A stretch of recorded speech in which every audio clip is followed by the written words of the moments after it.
out of apartment 5B.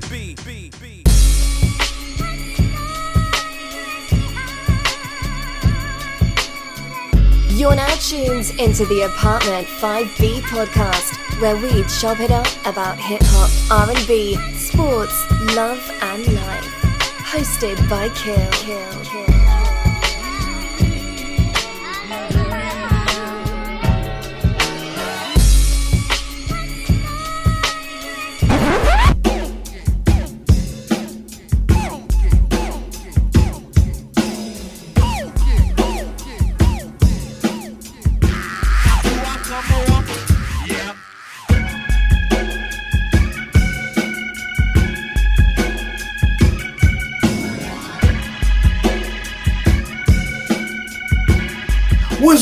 What's good? You are to an Apartment 5B hosted by your man, Kel. I got my squad with me in effect, as always. My brother JR, the R&B guru, youngest in charge. What's good, bro?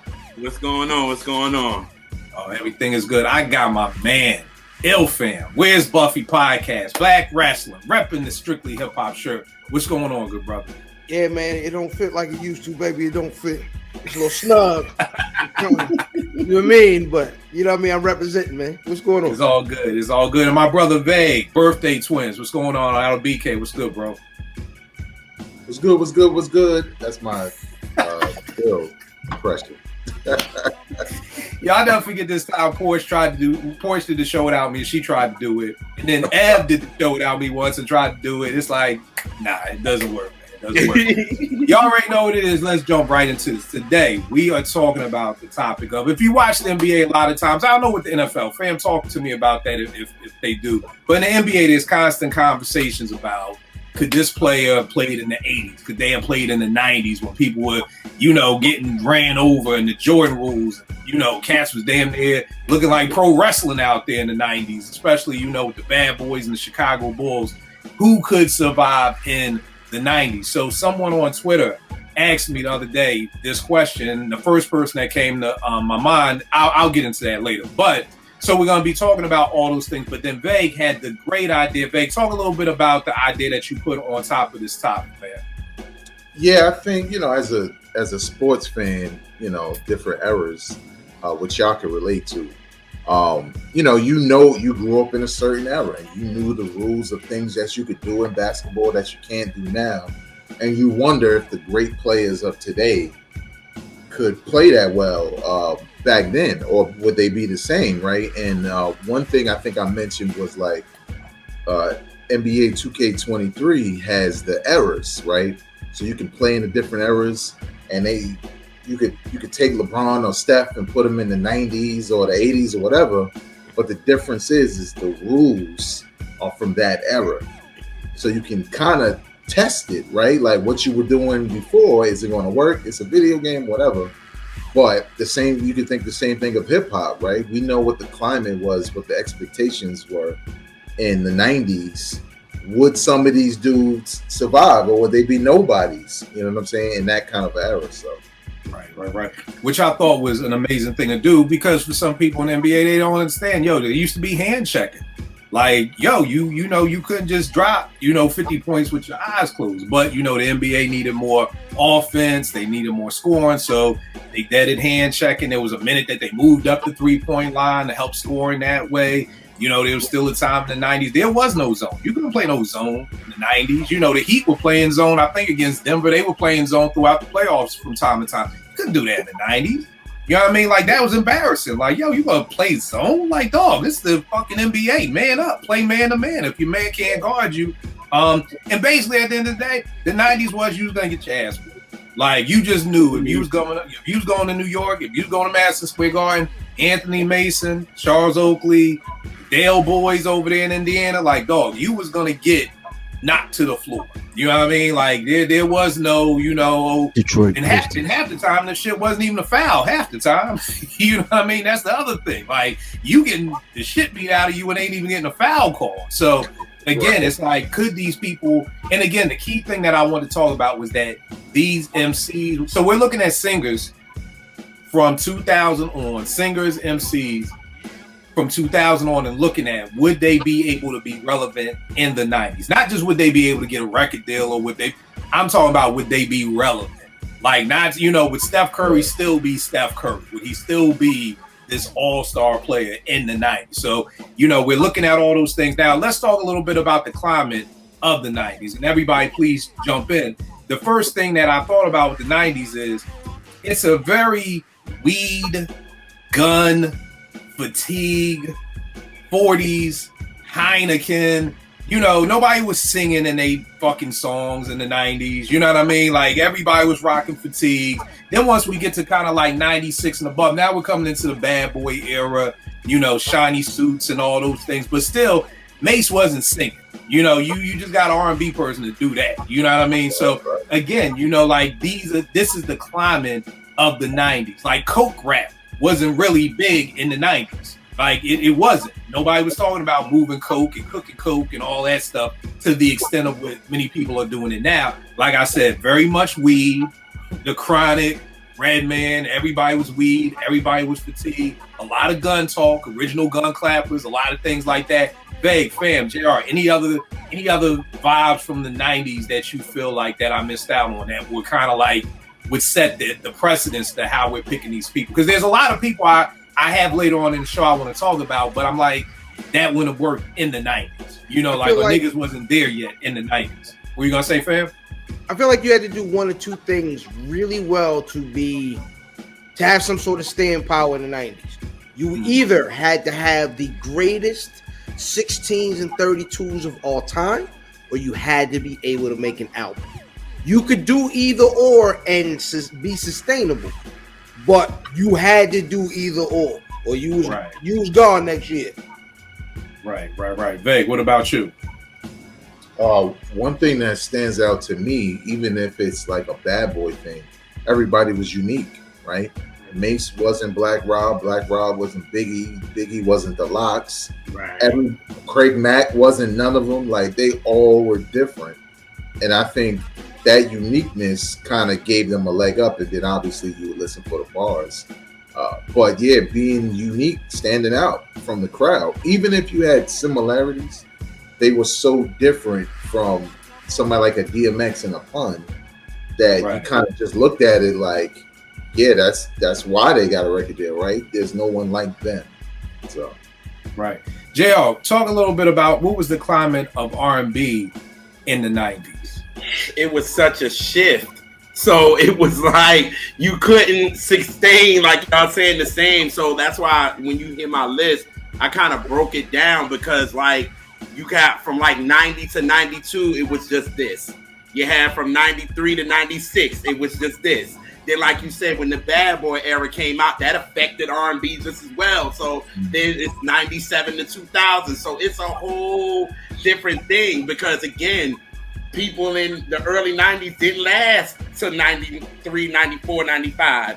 Then you had the people of 1993 to 96 that might have didn't survive the 97. So it was just a whole different shift. So that's why when you asked the question, it was like the people now, it's like, yeah, you got to throw them into different categories because some of them wouldn't have made it in this time. Some of them wouldn't have made it this time. So right. And it's almost like, what was, you got it, babe. No, that's a great point from JR, because there are people from that era who didn't even survive the decade on both sides. You know what I'm saying? So, which is crazy because I didn't think about that. Yeah, and it's almost like, what was Craig Mack? You won't be around next year. You know what I mean? Like, that was really a staple of the 90s. Like, you may not be around next year. Like, you know, you had a lot of people who had a banging single and kind of like, and then the competition was so fierce. Yeah. You know what I mean? I feel like that's the other thing. Like, a group like Trends of Culture were off and on. Incredible big hit. The album was alright, but maybe in the 2000s, they would have made a little bit of noise. You know what I mean? But competition was so thick in the 90s, you going up against Wu and Tribe and KRS and Black Moon and all of these people, and it's kind of like, yo, that was a dope album, but it kind of just got kind of looked over because there was so much dope stuff out. So let me set this off because, like I said, a brother asked me about this on Twitter, and the first person that came to mind was Conway and Benny. And the reason why I said them is that, to me, they're what I thought Smooth the Hustler and Trigger the Gambler were. You know what I mean? I really felt like when I heard Broken Language, I was like, yo, these two niggas about to take over the whole fucking game. Like the whole game about to change with this joint. You know what I mean? And whenever I love hearing Benny and Conway, whenever they're on the same song together, I love it because they kind of have that energy of what I expected from Smooth and Trigger. Here's the thing. Now, Veg, I was today years old when I found out people were talking about they had beef with MOP, Smooth and Trigger. Yeah, look, on our favorite MOP album, Firing Squad, Lil Fame talks about it, right? He talks about, he kind of does it in a hip hop way, so he doesn't blatantly say their name. But that part, I forget, niggas' language is broken. Record labels and stop that the whack shit they promoting. That was a direct shot at them, right? With Broken Language, because, and that had more to do with the producer situation, because it was DR period, right? Right. He was with MOP first, and then they felt like he kind of gave them MOP's sound, and then they went to Premier, right? Because when you think about the Broken Language beat, that sound like some shit MOP would have been on, right? Just that sound. So, and they were all from the same area, but yeah, there was a beef there, but we just didn't know all the details.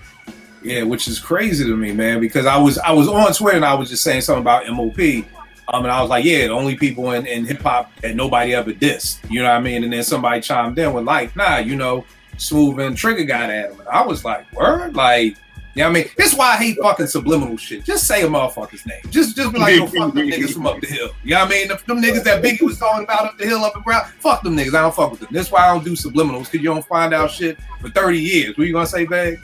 No, I was going to say, like, that stood out to me because I was like, niggas' language is broken. That's the first thing I thought about. I was like, oh, these dudes don't mess with each other? Plus, some Brooklyn shit. So I was kind of like upset because I was like, hey, man, don't fight. Like, right. Just hey, Brooklyn. Man, don't fight is funny. Fight everybody else. The other thing I was going to say was, this is the MC in you that you heard that. Y'all all know I thought Erykah Badu's Bag Lady was about homelessness. So, you know, for me, yeah, fam, I don't really listen to lyrics. It's an He really did. Like, literally, Bag Lady was on the radio and I was with T. I was like, yo, man, it's so fucking beautiful. God for This is why I love her spirit. She up here talking about homeless people and just, giving them a place to be. And she was like, nigga, they are not fucking talking about no fucking homeless people, man. What's wrong with you? So again, I'm glad you caught that, Vegas. Went right over my head. Probably said it a million times. And even when I think on Broken Language, he said something like the MOP bell ringer or something like that. Niggas was saying like that Trigger had stuffed Billy Dance or something that knocked him out or something like that. And I'm like, damn, I definitely didn't know that. Nah, because that line right after he said, how about some hardcore song singer, something like that. So why would you talk about a knockout and then throw props away? The beef was with the producer. Okay. Or the DR period. But you know how that go. Niggas don't really talk. So it's just like you got beef with them too. And it's crazy because then DR goes on to give them Manny Up, which is their biggest hit ever. And which prayerfully, if their publishing is right, they'll get paid off of it till the end of time. You know what I mean? And look, let's keep it going because the Woo, you don't diss the Woo because another nigga shows up from the Woo to meet your ass at your house. It's true. And with MOP, even though that's probably, even if he meant a shot, what they do after that. Right. Right. It's funny, Side Guy was talking about the time him and Fame got into a rumble. You know what I mean? Oh, word? Yeah, which was crazy to me. I'm like, what the fuck? Like, you know what I mean? But yeah, so Side and Little Fame threw hands, so, it's crazy. But I still love MOP. So that's my first answer. JR, who is somebody? Oh, and you know what? I definitely got some R&B people on my list too. The first person I got was Raheem DeVaughn. I think Raheem DeVaughn could have still been relevant in the 90s. I felt like he fit into that neo soul 96-inch plus mode. He would have fit in there perfectly with that. And truth be told, nobody really talks about him, but Raheem really has one of the dopest discographies in my opinion. Absolutely. In R&B. Like, I mean, he has like no duds. Every album is a legit body of work. Every album has legitimate slow songs. Like, I don't know how he kind of gets looked over so much. He transitioned from like that tail end of neo soul into what I like to call the HUR artist. Yeah. which is, you know what I'm saying? Is so you switched audiences, and not everybody came with him. I Okay. think that's what happened. That's my guess. Yeah, because incredible discography. Woman, produced by God Bless the Dead, Chucky Thompson, was nominated for a Grammy. So it's like his name is out there, but for some reason, you know, you'll hear the music, you'll hear the Anthony Hamiltons. I feel like you always hear like at least 3 to 4 people's name before he came up. But I definitely think he would have been relevant in the 90s. JR, who do you got on your side of things? All right, so how I did this is I broke it down into like years. So I said from 90 to 92, I think Luke James would have been dope, because during this time, it's all about the power ballads and just straight singing. So that's where we got the Tony Terrys and the, you know, Keith Washingtons and the Peabo Bryces getting #1 R&B records. It might not be crossing over and getting, you know, top 10 and top 40, but they were still big. Right. And I think Luke is a singer, and he needed that. You know what I'm saying? He's a dude that can sing a power ballad like that. And then I would say Melly Fiona. I think she would have been dope in 1990 to 92, because she just sings. Again, it's all about, you know, power ballads. So I think she would have been great. Avery Wilson would have been dope. Dog, don't give us everybody. You got a long list over there?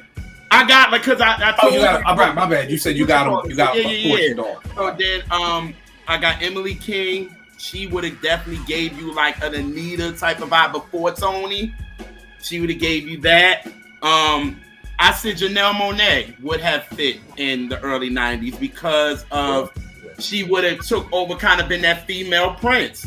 Because by this time, Prince is kind of taking a little detour now. Like, he's not that guy anymore. So it would have been her coming in, and she would have been fresh. And then a female would have just been a whole, you know, different thing. So I said that. And then last, the new girl that she's dope, and I've been a fan of her, Samara Joy. You said Samara Joy? Samara Joy, yeah. She's like a jazz girl, and she sings, man. And she would have been one of them ones that could have gave you like a Lisa Fisher type of record, and just would have just flat foot just sing. Because again, it's all about power ballads during this time. We about to hit a transition about a year later, but right now it's all about that. So I think all of these would have fit in that 92 to 92 vibe. That's a dope way to do it too. And we'll talk more about that transition, because I'm assuming it's Mary. It makes that transition. Yeah. Okay. Yeah. All right, fam. Who you got up for your list, good brother? Who you got up first? I went with Freddie Gibbs for just the ability to make amazing albums consistently, but also be nice without feeling the need to necessarily marry any sort of movement. So he would have been one of those artists who was able to make albums, but I think he would be able to transition his sound every time the mood changed in the 90s. Okay. And that makes a good point, because like you said, you either had to have the Crazy 16 and the 32 or be able to make a complete dope album. Yeah, I had Gibbs down as one of my honorable mention boards too, because I definitely thought Gibbs could come in there. If you had to compare him to anybody from the 90s, can you? Is there a comparison? Kind of like, I'm sure you keep up with this. I used to hate this, but then I kind of loved it at the same time. Every year for the NBA draft, they'd be like, oh, yeah, I remember they was like Bradley Beal. He's like Ray Allen, or, you know, this person like Lonzo Ball, or, you know, Lonzo Ball is like Jason Kidd. Like, there's always like this comparison. I hate doing it, but is there anybody who you could kind of see Freddie in the vein of from the 90s? Not really, because of how Freddie's flow is for me. He's mad different from a lot of folks. Maybe not his content, but the way he delivers and the way, you know what I mean, his music comes across. And I guess that speaks to what Vegas was saying about originality, because I don't think, and he comes directly from the Young Jeezy tree, right? And you know, that was whoever put him on, and his music didn't sound anything like that, which I think is another reason why he'd be able to survive, because his own guy. He has his own sound. No doubt. Vay, who you got up next, bro? I'm gonna go with Joel Ortiz. I feel like when I heard that dude, I was like, this nigga is the 90s, right? Like everything about him is kind of old school, from his ability to freestyle to his ability to make just songs that just are bars, right? I think he can make a decent album because of the era, right? Where as much as we look back and say, you know, people made albums and they complete albums, not all of them were equal in how they were produced. Some, like Illmatic, right? Like at the end of the day, Nas got what, one story, and then the rest is kind of him spitting about, you know, kind of stream of consciousness, right? Like the things he thinks, his opinions or whatever. And right. Joel Ortiz is just aggressively 90s in the way he delivers his music. So I think he would easily fit in the 90s for sure. That's dope. That's dope. Fam, I want to ask a question because I forgot one of the other things about that I wrote down from the 90s that kind of had me putting a lot of question marks around people. The 90s, we have no internet yet. You know, well, for the most part of the 90s, we don't have the internet. Even in the later 90s, you're still on dial-up, still on AOL, can't be on the phone at the same time somebody's on the internet. Do you think people from other places, like Gibbs being from Indiana, like the 90s was very big, and people having to remember, like in 95, Cast, 3000 saying, hey, the South got something to say, and getting booed. Like everything was very much still, I feel like, New York, LA.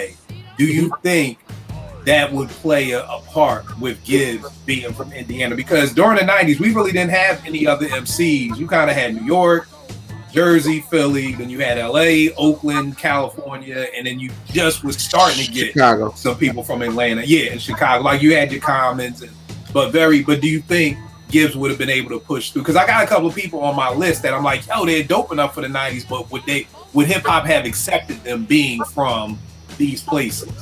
Can I, as wrestling fans would say, can I fantasy book this one? Do your thing, bro. Who's the most popular artist of all time? Like who is the biggest music artist of all time? Like everybody, grandmother, kids. Michael Jackson? Where's he from? Gary, Indiana. He got these three little light-skinned nephews that try to have a band, right? And it ain't work out for him, right? Tito's sons, they had it. Yeah, they had the 3 low. You remember 3T? I remember 3T. Yeah. You know what I mean? Things ain't work out. You know what I mean? And I see what, that family go through. They was getting high sometimes. They might have went through the worst part of Gary and just rolled off on their friendly neighborhood dope band, and they might have started a cipher. Oh, you can rap. Let's get a deal. I'm going to bring them to Uncle Tito and the Stars Boy. but here's the thing. R&B is very different from hip hop. Nobody gives a fuck where Boys II Men is from. Nobody gives a fuck. No, hip hop is very much into where you, because when you think about, because when you said before you said the biggest star, I was gonna be like Big, J, which is both Brooklyn, Nas, Queens, like Dre, LA, Compton. Like hip hop is very much like, I don't know. Think about it. We didn't have anybody from the 90s. That's all those washed up R&B niggas did. They was like, well, I gotta get something. Let me see if I get a rapper. Yeah, that's how it went. A Yeah, lot of them niggas went and tried to get a little rapper. and it was You terrible. right. You You remember right. you seen Smokey step out there. He wasn't rapping, but he was talking about that gangbanging. All right, so you don't think it would be a problem? Vay, do you think? Nah, it would be a problem, but I think it can happen. It could happen. Vay, what do you think? Do you think somebody from Gary, Indiana, when 1995, Group Home, fucking the Fugees and Wu-Tang and Raekwon and Nas, here comes some nigga from Gary, Indiana, nice as hell. This is no knock on Gibbs. Again, we're just talking about the climate of the 90s. Do you think a kid from Gary, Indiana could come in and make noise? I think he could, but I think back then you wouldn't have led with that, like where you're from, because you ain't on a map, right? So the minute It's kind of like you gonna find out later, like after you love the album, then I'm gonna tell you I'm from Gary, Indiana. or you'll read it in Indiana, an interview, right? You'll make an assumption that he's from somewhere based on how he rhymes. Because that's I used to do that all the time when I was younger, right? I thought Fresh Prince and all, I thought they was from New York. I didn't know they were from Philly. You know what I'm saying? I just assumed because of what was around me, everybody was coming out where I was. So I was like, well, this is another one, right? Same thing with Common, right? He had to say it for me to be like, oh, niggas from Chicago rap like that? You know what I'm saying? So I think the skill would speak for itself. And then, you know, like Buffalo, right? Yeah. Like that's why nigga Conway be mad bitter because hell yeah, we be the first thing out our mouth in New York City. Be like, what? Y'all niggas from where? We did that with Yonkers. You know right. So but look what happened, right? Right. Now everybody from New York, you know, they from New York. Right. And look, to your point, I didn't know Mary J. Blige was from there until the Locks said it. And I was like, well, wait a minute. She not from like Queens or some shit? Yeah, I thought Mary was from the Bronx when she first dropped. I just was like, okay. Because I was only listening to the music. Like, she wasn't hollering Yonkers or no shit like that because it's R&B. She just singing and making music. And if she did, I probably ignored this shit and did not hear it, right? Like, that's nice. She's showing charity to Yonkers. Like, you broke it. You said charity. Look, man, like, let me give Yonkers a shout out for the hell of it. Mayor. Like, we're not used to shit like that. Like, wait a minute, what the fuck you mean I got your own mayor? Like, right. All right, no doubt. All right, Vague, who you got for your joint, man? I don't have no R&B. I only have hip hop. All right. I'm gonna go with Kendrick Lamar.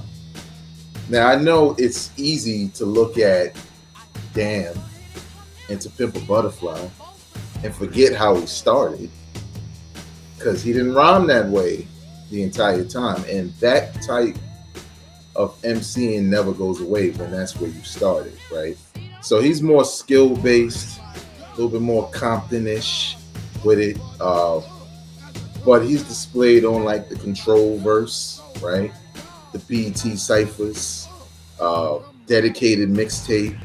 He knows how to make albums. In a lot of ways, Good Kid, Mad City reminded me of the times when we used to get albums like that. You know what I'm saying? Where it was like this journey from beginning to end. Same thing with Section 80. So I think Kendrick Lamar is like a shapeshifter where he could easily revert back to what he knows and fit in. Obviously, it's a West Coast thing, and for those watching, it wasn't all gangster shit, right? Because you had Souls of Mischief and people like that who were like skill based with it. So he would fit somewhere in between, which I don't think there was anybody that was in between both styles, right? It felt like it was you either gangster rap or you were like the other dudes, which was more like maybe like a Razzcast. Yeah, maybe Razzcast, right? You know, it's funny, Bae, because I had Kendrick on my list with a question mark because I didn't know if the sing-songy thing would work in the 90s. But with you saying Souls of Mischief, you know, because Kendrick kind of strikes me, he never really struck me as like that kid from Compton. Like when I think of Compton, I'm thinking Cube, I'm thinking Game, and then I like see his little short nigga over here, and I'm like, nigga, did you really grow up in Compton? Like, you know, but saying Souls of Mischief, I'm thinking about Dell. Like Dell was the kind of corny, nerdy rapper, you know, Mr. Dabalina. You know what I mean? So I guess it could have fit. Like it was that question mark for me with Kendrick, just because in the far side, right?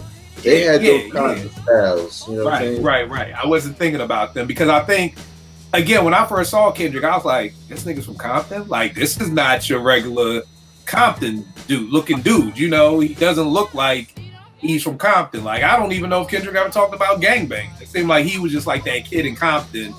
He does? No. He's from Compton. Okay. Yeah. Good politics, all that shit. Okay. Yeah, if you get a chance, there's a I think Vice did a really dope like followed him around Compton. Nah, he's a very Compton red belt type of young man. He just not necessarily he raps in a different fashion because that era is different. Right. Was he more gang affiliated? Like, is he with Blood, Crip, or he kind of just? Oh, he from a Blood neighborhood. I don't know if he bang, but he's definitely from a Blood neighborhood. Okay, no doubt. The next person I got Jay Electronica. Kind of on some old, kind of like what I said with Conway and Benny, like Smooth and Trigger. I kind of put Jay Electronica on like a Nas type level, like, you know, very deep, very bar heavy, very rewinding back. And, you know, I think fam, you had posted on that joint with Reflection Eternal with him and the posse cut, and it was like, yo, who got off on this? And I'm like, Jay, like when that nigga said, yo, I'm in New York now, like Akim and Simi was trying to keep the lobby door open from a Simi buzz, like I was like, god damn, like, and his 16s will remind me of when I would hear Nas's 16s, when I would hear Back to the Grill. You know what I mean? It'd be like, damn, this nigga waving automatic guns and nuns. Like, this nigga's going to hell. Like, this nigga's crazy. Like, you know, so JLX 16s were kind of reminded me of like those early Nas 16s that, like, if I just saw a featuring Nas, I was all in. Like, I just had to hear that. And I felt like that's kind of how Jay was for his era. If you saw Jay Electronica, and he always killed the 16s, whether it's on the Prime album, whether it's over here, you know, wherever it was, it's like he was gonna kill that 16. So I had Jay Electronica. What do y'all think about that, John? Babe? Well, I did have Jay Electronica, but when I first heard Jay Electronica, I heard a lot of Killer Priest in it.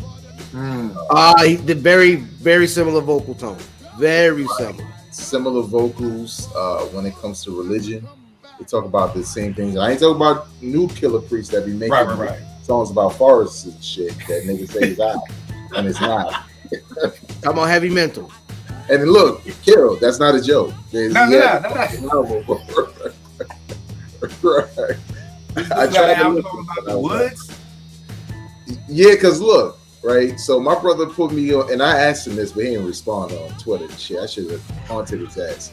But I shout out to Jens. He said he ain't gonna answer. But Stevie Wonder got an album that's kind of about nature. The Secret Life of Plants. Yeah, but when you listen to it, it's like, damn, this shit is incredible, right? Just sonically, right? Not necessarily about relating to like bees and shit as a human being. Just sonically what he's able to create, right? Because some people take the shit real, like I wouldn't know bees. Like, nigga, who the fuck cares what you know? The nigga can't see. He's never seen this shit, and he did a whole album about it. Okay, that's the difference. Now, JR, you better say some shit, because when I talk about Stevie selling Ray-Ban sunglasses, y'all throw me under the bus. Right, just off of creativity, right? You wanted a musical genius. Right. He already got enough albums to show his genius, right? So he can do that. But Killer Priest doing it is not the same thing. The niggas just naming shit in the woods, Kill. I'm not lying. No, I got what's the name of his album? Right. What's the name of his album, man? The Killer Priest joint? Yeah, the one where he naming things in the woods. Don't worry about it. I'll find it. Yeah, you'll see it. As soon as you see the cover, you'll be like, it's gotta be it. Right. No, thank you. Can I ask y'all a serious question? And it's gonna be kind of effed up. Jay Electronica, the Jay Electronica pick, right? Did Jay Electronica make it in this era? That's a good question. Wow. Now, here's the thing. I think I'll go back to what you said, because this is what I love about, you know, keeping in line with everybody was saying about the 90s. Like you said, you either have a dope 16 or a 32 or an album. Of course, we never got the album, but we got multiple great 16s and I think 32s from him. Did he make it in this era? Here's the crazy thing, fam. I know a lot of people who have Jay Electronica in their top 5 MCs ever. And I mean, these are hip hop heads. These are not like regular people. Again, music speaks to us all different. Yeah, maybe those 32 spoke to you in a way that just touched your soul and everything like that. But here's the thing. I think Jay Electronica, to answer your question, I would say yes, he made it in this era, just because if it came out on Twitter right now, new Jay Electronica album dropping tonight, I think people, I don't know. I don't know. I'm thinking while We I'm would talking. listen. We would listen. I'm thinking while I'm talking, and that's why I kind of stopped, because I'm like, I think that ball dropped with the Jay-Z album. I think everybody was there to that point, but then after that Jay album, I don't know if people would tap in. Vague, what were you about to say? I would say he made it, but it's like an asterisk, right? Because the simple fact that niggas waited, right? Because you could have gave up with the album releasing or not. You could have gave up a long time ago, and I think he did enough to keep people interested. It just wasn't what we thought it should have been, considering what he did, like with the features, right? But again, he's playing by the 90s rules, and when you look at what he's capable of and what he did do, he would be somebody you would talk about in that time. But Is I he new cannabis? Is he what? Is he new cannabis? Nah, I can't give him the new cannabis because I feel like cannabis. But Those, because if you remember what cannabis was at the beginning, pre-album. First of all, Jay Electronica didn't do that. He had a buzz where we heard like Exhibit C and we heard the verses on Control. And we were like, oh, I can't wait for the album. I can't wait for the album. I can't wait for the album. We got the album. We was like, not a real album. And that's the same thing that happened with cannabis. Is that buzz, that what we wanted from him, we didn't get. And I feel like he still can live off the quality of those early raps, because if you remember, I batter you in the net, I batter you in the flesh. That's up there with, you know what I'm saying? Up north niggas jacking our slang and then trying to call us lame and all that. You know what I'm saying? Like that. We know him for the verses, but where's the? I think the difference is there's the verses, but Style Wars had a buzz before Exhibit C, right? That was first. It started on MySpace. I went to a show back then during the MySpace days at Carnegie Hall that had Mos Def, and this was Robert Glasper before Black Radio. Him and Robert Glasper, and Mos Def was kicking Jay Electronica rhymes. Nobody in that crowd knew that shit but me, right? First of all, I was like, why is Mos Def doing his shit? Yeah. Let alone the nigga was unknown. He gave him props. But I see what you're saying, but I think Jay Electronica gave us a sample size with his mixtape of what an album from him could feel like. We didn't get that from Cannabis. We got a bunch of scorching ass verses, right? Because that mixtape thing wasn't out in that way, right? It was freestyle. Cannabis versus DMX is my favorite mixtape ever. Versus DMX, but what is that? A bunch of verses. Yeah, see, I ain't talking about that. Style Wars was all Jay Electronica songs over Jay Dilla beats, right? Not really a mixtape of his verses. So he kind of had material that's what the album was supposed to be, a sequel to that. And we got something after the the Jay-Z album that he did for him. But that shit was boring. So I could say, like, I'm bro, what's going on, good brother? What's good, y'all? I think and here's the thing, man. I just said the other day with Nasir, I'm the only nigga. Me, Kanye, and Northwest are the only people who like Nasir. Me, Jay Elect, and fucking Blue Ivy are probably the only people who like the fucking Jay-Z, Jay Electronica album. Like, I actually liked it. So I think the thing with Cannabis is it seemed like it was just known across the planet that this was trash. I know an equal amount of people who are like, yo, that fucking CD is a fucking coaster on my fucking coffee table. And then I know people I was looking for. I mean, I actually copped the vinyl. Like, I like the album that much that I went out and copped the vinyl too. So I think that would be the only difference for me. Now, if somebody wanted to say he was Cannabis, I definitely couldn't argue with you, because when you're just looking at things, here's this person who had all these amazing verses. Here comes the album, and the album wasn't what we wanted from him. So I'm not mad at anybody who calls him Cannabis. I'm not, capping for the nigga. But for me, he isn't. But if somebody said he is, I'm not mad at that, because I totally understand people being let down. And then on top of that, we waited. Exhibit C was December of 2009. Like, we waited like damn near 12 years for this. It's like when that Popeye's chicken sandwich was out. People was like, man, this chicken sandwich ain't that goddamn good. nigga, you're basing it off of waiting in line for an hour and a half. Ain't no food in the world good enough to me that I'm gonna wait an hour and a half for. Right. If you can judge this as a regular right? chicken sandwich, is it that bad? It's just like, no, you're judging this based off of I waited an hour and a half and 2 niggas got shot in line for me trying to get this chicken sandwich. It's not that good. But again, I just think too, we just waited forever. And I don't think Jay Electronica wants it. I don't know what it is. One day we'll get a 30 for 30 for him.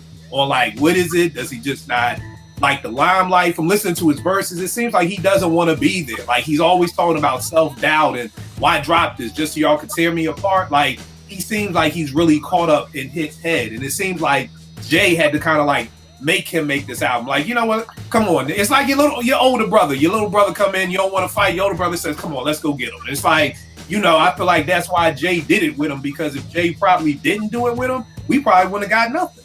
And then You know he what I cooked mean? them on his shit. Would you say? Then he cooked them on his own shit. And I think that was the thing too. But that was great to hear Jay too, because I felt like Jay was like, yo, I can't come with no God is shit, you know, and the other beat that did with the beat with the other beat. That nigga knew I'm with Jay Electronica. This nigga is what people call the next one. I've got to show up with my A game. And Jay-Z, like Vega said, he showed up and blazed that nigga, you know, on his own shit. You know, Hey, so to give a little bit of context though, I actually am in the minority. I don't hate Can I Bust like that first album. I don't hate it's back, it's right in here. In that I don't have a wall like you got. I got a crate. Can I Bust is right in there, right next to goddamn De La Soul. But and because it wasn't necessarily a diss to Jay Elect, I just saw like kind of a parallel as set high expectations early and then under deliver. yeah, like I said, if anybody felt that way, I can't be mad at you, because looking at their careers side by side, they kinda are the same. You know what I mean? So again, I can't be mad. Well, we're talking about MCs from the 90s. I mean, MCs from now who will be relevant in the 90s. Who's one of the people you got up? Benny the Butcher. Yeah. Benny the Butcher. I mean, they just got that sound that, I mean, it's kind of a sound from back then anyway, you know what I'm saying? With the beats and, you know, the subject matter and the lyrics. I just think he could hold his own. He would have kind of fit right into that era, because what they're doing now is not, especially when they first came out, was not what was going on the mainstream. Like, that was not what was happening. You know what I'm saying? It was what they was doing was kind of like a throwback. It wasn't what was going on at the time. Like, you know what I'm saying? What was popular at the time. You know what I'm saying? So I think it'll be easy to me. Like, that was one of the first names that came to my mind for Benny to fit in. Back then, so we saying fit in like the 90s. Yeah, I could see him Benny featuring Raekwon, Benny featuring AZ. Not, you know what I'm saying? Like, I could just almost the same people he featuring now. Exactly. The same people he featuring now. You know what I mean? You know what I mean? The beats and everything, I could just see it would have kind of been seamless. You know what I mean? To me. So Benny was that was the first name that came to my mind when you brought this subject up. Meg, what you gonna say? No, I had him on my list, but now I'm kind of thinking about it a little bit, and even though his style and bars are tailor-made, I'm trying to think about myself and how I looked at other dudes. But we had Prodigy, and a lot of what he does kind of reminds me of Prodigy, of like how he puts his words together about, you know, having beef and shit like that. I'm kind of wondering if he would have stood out, right? Because Big Noy was ill, right? But that might have been something else with him. But he kind of faded. So I kind of see Benny in that vein, and I wonder, like, would have been one of them other dudes like that, you know, who lasted for a period of time, and then the shiny suit era just kind of took him out, because he really only was good at that early to mid 90s sound and vibe. So I don't know, but he for damn sure got the bars for it. Yeah, and I think it's dope how JR did with the certain sections of the 90s. Right. You know what I'm saying? But when you talk about Noy, man, this shit was supposed to be crazy. I remember getting this. Episodes of a Hustler. Oh, this was supposed to be crazy, man. Like, I don't know what happened, man. Havoc, I don't know if Havoc wasn't in his bag yet, but it's just like, yo, you get a big Noy EP with 10 songs produced by Havoc in 1995. It's just supposed to be a 5 mic classic. And I mean, we got Recognize and Realize and Usual Suspects, and that was it. You know what I mean? Like, The remix. yeah, in the remix, in the Stretch Armstrong remix, but it's like, yo, this was supposed to be crazy right here, because you're right, Bag. Noyd was on the infamous Noyd, man. I'm going to court in 3 places for 3 cases, 1 in Queens, man, 1 in Brook, man. Come on. Yeah, I thought he And that was the interlude Noyd. That was just the interlude Noyd. Right. But yeah, this shit was supposed to be crazy. JR, who you got up for your next era, bro? So now the summer of 92 to like 96. This is that. So I would say Jasmine Sullivan will fit. Yeah, I got Jazz. I would have Jasmine Sullivan fit. I would say Anderson .Paak would fit. This is also the era when, you know, we got the Maxwell and the D'Angelo, so you got to add that in. So I would say PJ Morton will fit. Yo, nigga, you literally are taking my whole list, man. I'm sorry. I'm sorry. I'm like, I got PJ, I got Jasmine, I got Anderson. You got BJ? Yes. BJ, Right. the Chicago kid. Yep. I got him.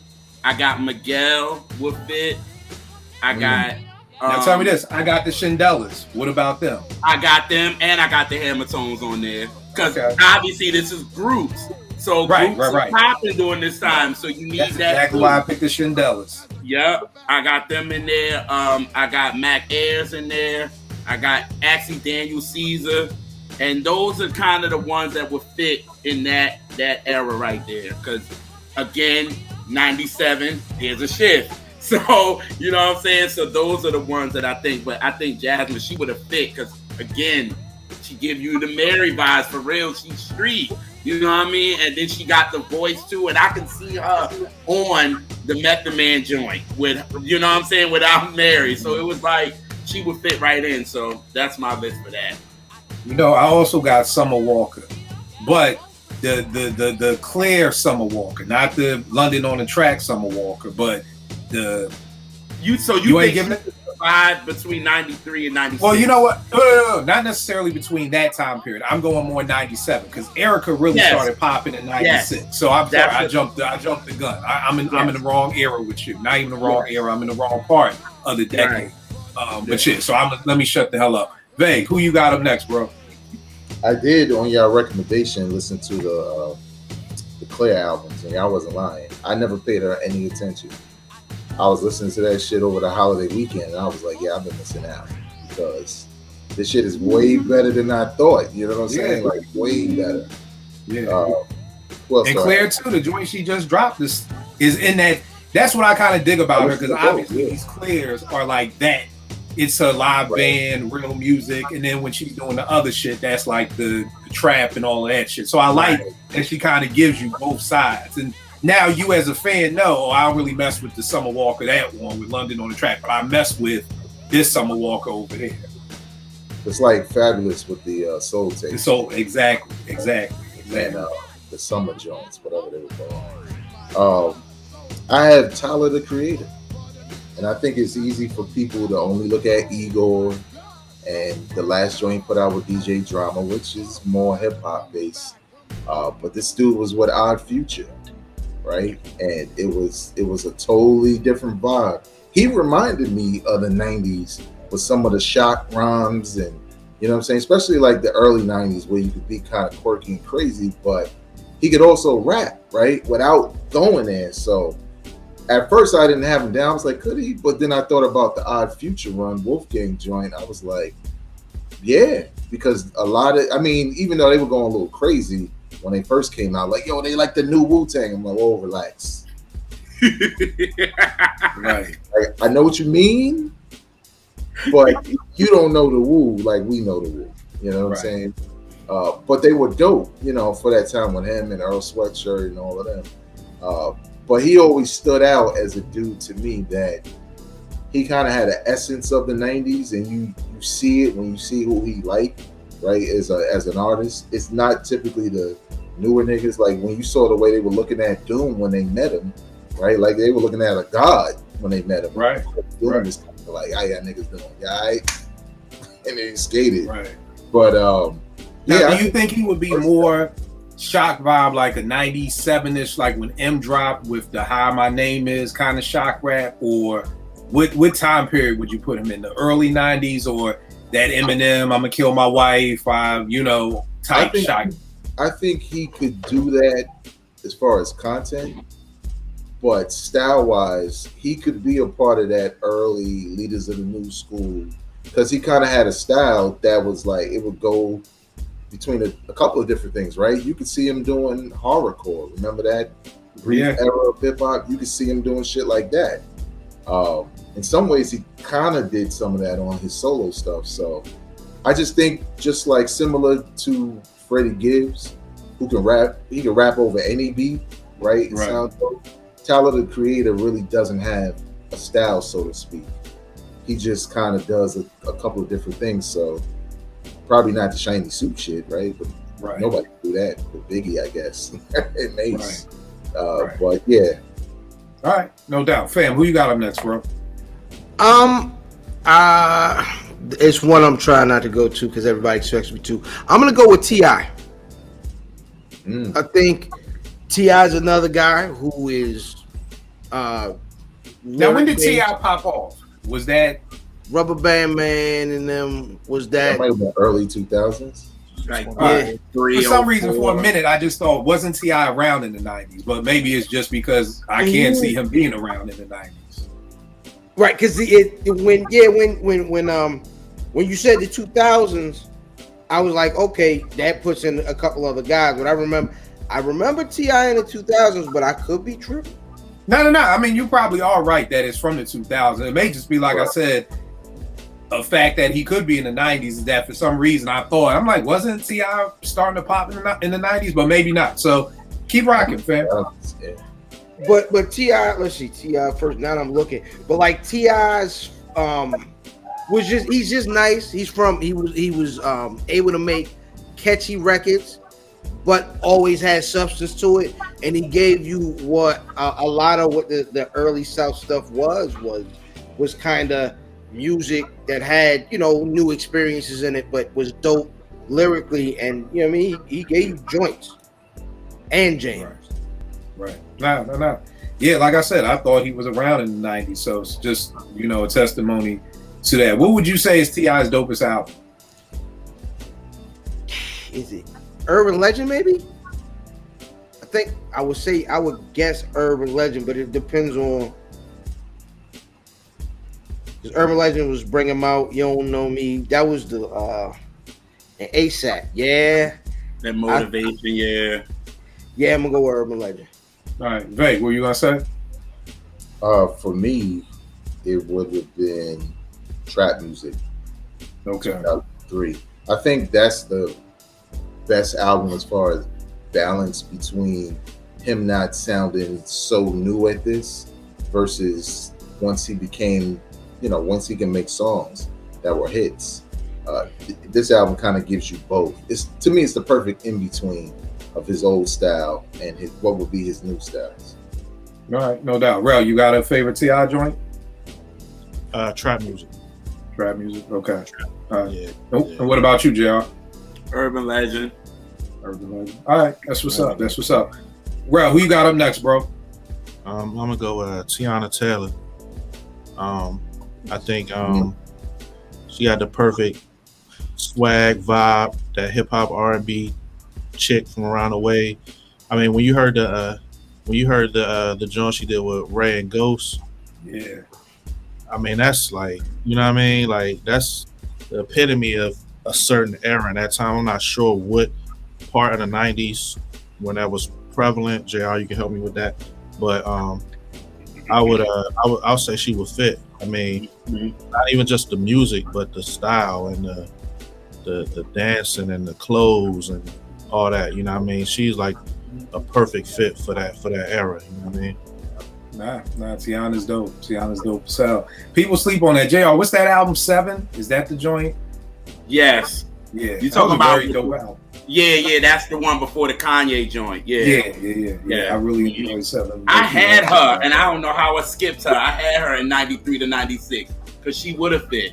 Because she danced, the style, all that. So yeah, she'd have fit that too. No doubt. Next person I got up, this is on the fence, but I think he would have made it. RJ Payne, man. I felt like he kind of was in that kind of Redmanish, kind of not silly, but always had bars. You know what I mean? Type vibe. I know a lot of people ain't up on Payne like that, but I do think like he could have fit in that mold of, yo, this dude is like the dude to call on when you just want that crazy 16, when you want a nigga to, you know, kind of just go in and put in that work. But what do y'all think? Do y'all think Payne can make it, or nah, it ain't really? I think. I see Vag's face. I see Pam. I'm like, you know. I think that's easy. I think, yeah, but I think he's a sustainable mixtape rapper. He's a guy who you're gonna be known for the raps. Okay, so he's more like a Snagglepuss with the Bounce Squad, like back in the when Doo-Wop had the Bounce Squad and Lord Tariq, and it was Snagglepuss, and I would think more like Red. What was your name? Was always on the Clue tapes, like them niggas. What was it, buddy? That was fabulous all the time. Red Clay. Red. Nah, it's not Red Clay. Not Red Clay. Red. I know you're talking about. But those guys, the guys that were always Red Cafe, the guys that were always on the Clue tapes, McGruff the Crime Dog, them guys. Man, like McGruff, I forgot about McGruff, man. Yeah, shout out to Harlem, man. You know what I mean? Like man. those guys. This is what I missed hip hop. When you could be McGruff the Crime Dog, like when your rap name is after a fucking cartoon character who didn't even fucking have a cartoon show, and he was just a crime dog. If he ran into some beef, you named after the police dog. He wouldn't have made it. He wouldn't have survived. They'd have killed him. That's a good point with Payne being a mixtape rapper. That's a good point. Vang, what were you gonna say? I was gonna say he would fit because it's probably the main reason why I really can't get into his stuff now. Because I think, well, I've said it on the show a million times. There was a certain era of rap where I was kind of tired of the style. Right. And growling niggas was definitely that for me. Like if you were extra like grimy, and when he doesn't do it, it's so much better for me, right? Because he had one album, I can't remember, on mixtape, where I was like, I want to hear him speak in his regular voice because it's just as dope. But when he gotta be like, I'll open your head with the can open, like, no, nigga, that's Busta Rhymes, Coke Rhymes for me. Busta Rhymes make Coke like motherfucking Dumbledore or some shit, right? Like no one does all that shit when they're stirring crack, nigga. Relax. That's kind of how I feel. It's just, and that's because, you know, I came from an era where, you know, you had the cannabis and all that shit, like the kind of exaggerated raps. Which sometimes is cool, but I think he fits perfectly in the 90s because that's what it reminds me of when I hear him. So, right. And it's funny because that fam said the mixtape rap, because I remember there was a time at Morgan, those doo-wop, and I was talking about this on the timeline the other day because I was like, look, I don't know what the fuck down below Virginia was doing, but from Virginia up was all mixtapes in the 90s. You know what I mean? Like the majority of all the music I heard for the first time was either from strictly hip hop or from a mixtape.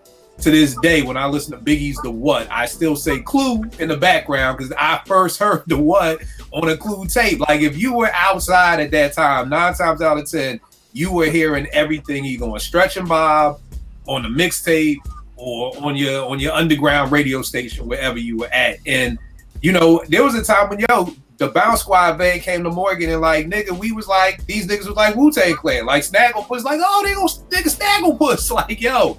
And again, the 90s when a nigga could rap like Snagglepuss. We talking about McGruff the Crime Dog there. Yes, people watching. There was an MC called Snagglepuss, like the motherfucking cartoon character, and he rapped like Snagglepuss, and we liked him. And we fucking liked him. I always thought it was talent.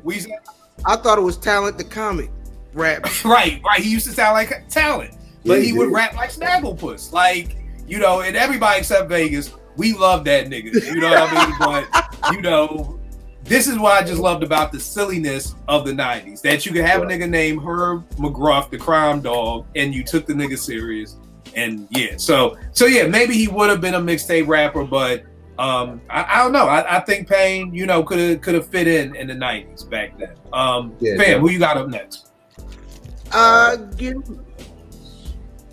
Give me Joe Budden. I got a question mark around Joe, but I'll let you spill first. I mean, I don't know if I have seen in the history of hip hop someone be able to develop such a rabid fan base. Like Joe Budden fans, they get a barbs or run for that. You ever like a nigga that's like, yo, I'm trying to tell you the mixtape series has changed my life. I was gonna kill myself, and then I listened to Joe Budden talking about killing himself, and I didn't kill myself. Like the way Joe Budden fans talk about Joe Budden and the way he's been able to develop a fan base, I don't know if time allows you to do that. You know what I'm saying? Like I think he's a nigga that can rap and can give you a hit, but it's something about that nigga that just his fans just love. Right.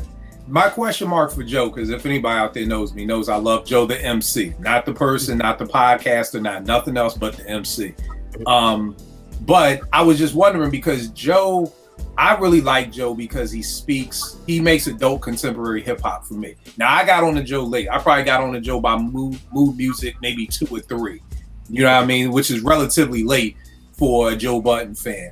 But I love the fact that he was making music, he was talking stories, he would talk about himself. I just didn't know if that would fly in the 90s because we weren't getting adult contemporary hip hop in the 90s. Like, you know, people weren't talking about like dealing with your baby mama or, you know, being suicidal or things like that. It kind of was more like braggadocious. So that's the only reason why the question mark next to Joe, because skill-wise he has it. I just didn't know if the type of music that Joe makes would have been prevalent in the 90s rules. I mean, he always, and the one thing Joe does too is tells a good story. And I feel like any MC that can tell a good story, man. He'll be storytellers. Because 2 sides to a story. Everybody watching, just listen to 2 sides to a story. Anytime somebody tells me Joe is an adult storyteller, I say go listen to that. Joe, to me, is an incredible storyteller. So, yeah, I feel you. Vay, who you got up next, bro? I got Big Crit. I think what I like about him the most is he kind of reminds me of Goody Mob and Outkast and a little UGK, and he does production like that. Also, I think he would have fit well with the music coming out of those areas at that time, which was being recognized, even if it wasn't on a grander scale. You know, people were bumping the Outkast album. Right. Like I said before, that crowd wasn't a measuring stick at the 95 Source Awards. Wasn't a measuring stick for New York because, again, New York loves Snoop and Dr. Dre. So that had something to do with something else in that audience where they were just picking territory, right? Like they got every shit, but y'all from over there, this our house, we gonna boo. But Big Crit I don't really see the difference in him and some of the other guys from where he's from around that time. So I think he could have had definitely a fan base and hung in there among some of the people from that era. What's been up with Crit? Has he dropped anything lately? Yeah, he put an album out maybe 2 years ago. Like, what happened? Like, I remember there was a time when everybody was Crit, everybody, and then like somewhere, albums weren't as good as the mixtapes. Oh, okay, because it literally was like, because I never was a big fan. You know, I thought Boy was dope. I listened to some things here and there, but I just remember his name was just always. His name was damn near like a J. Cole's name. Like everybody was talking about Crit, and then just all of a sudden, wasn't nobody ever talking about this nigga again. But fam, you're saying that the albums weren't that dope? I think at the beginning the mixtapes was so hard, and then when he got to his official projects, I was like, oh, like it just didn't have that bang like the mixtapes did. And then eventually, because he leave Def Jam and go back? He did something. He put an album out on Def Jam maybe 5-6 years ago, and it was great. The album was tough, but it had already like he missed his. Yeah, he missed his window. Yeah, like, he kind of had like 3 duds on Def Jam, and it wasn't until he got off that you could kind of hear the old clip, but most people wasn't checking. So, and this nigga had 3 duds. Yeah, well, you know what it is? We call it duds because what the mixtapes did, again, like with Cannabis and J Electronica, the expectations were sky high. So it's like, oh, you on a major, you know, everything's going to be elevated. Similar to J. Cole when he first came out, right? His mixtapes was the shit. That first album wasn't good at all. Now, what was J. Cole's first album? Sideline Story. Sideline. Yeah, Sideline Story, right? So Born Sinner was his second album, right? Yes. Yeah. Okay. Yeah. All right. And niggas wasn't feeling Sideline Story like that. I didn't get on the Cole till Born Sinner. So yeah, well, I wasn't. I know it was a lot of radio singers that did well for him, but he don't even rock with it like that. Right. All right. So Crit just had a whole bunch of duds. All right. Rel, what you got up next, bro? I got Joey Badass. Again, the sound is vintage. You know what I mean? I'm trying to think of like what era, what part of the 90s he would have fit in better. Well, he came from a label that he sound like, which is Duck Down. Right. So, yeah. Okay. There you go. I was gonna say like that 93 to 95. Yeah. There you go. Yeah. I think he'd have fit perfectly. You know, the sound, the look, the beat selection, the overall image. I think Joey Badass would have fit perfect. Not to mention, man, I love him on that Power joint, man. Oh yeah. I mean, the acting game is just crazy right there too. So yeah, he killing that. That. My 15-year-old found 1999. The Joey Back. Is that an album or mixtape? I'm not sure. I think it was originally a mixtape that he released as an album, maybe. Yeah. But my 14-year-old found it and was banging it like it was brand new. I was like, I had this before you was living. But this it's that and but that's what caught me with him was it sounded like back in the day. Right. Next up I got Skyzoo. I've kind of felt like he'd be on some like Master Ace type vibe. You know, Ace has the storytelling, he's always doing concept albums. Skyzoo with the, you know, Mind of a Sane and kind of falling into that same kind of realm that Master Ace had in the 90s. You know, I feel like Skyzoo is one of those MCs. He's incredibly dope. My only knock on him is I don't always love his beats as a whole. Like I feel like the Skyzoo album for me, if there's 14 songs, I probably really like 8 or 9. I've never really liked the whole album until Retropolitan. Like I love Retropolitan. I feel like that's just incredible across the board between Pete and Skyzoo. I mean, Penny Jerseys, 10 Days, just everything about that album is incredible for me. So Skyzoo, what y'all think about that? Vague Brooklyn. Do you think Sky could rep in the 90s? Yeah, he was on my list. And I think especially for some of what you mentioned about albums and concepts, because that was a thing you could do and people would be into it back then, and he's been doing it forever. Even like an album like Music for My Friends, right, where it's kind of like dedicated to his friends and what they would like, and he commits to it with the lyrics also. It's not just a title, right, skits and stuff. So yeah, I had him on my list because I think he would easily fit in that time. All right, no doubt. JR, who you got up for your next round of all right, so I got like 97 to 2000, and that's when I got Summer Walker on there. I got her.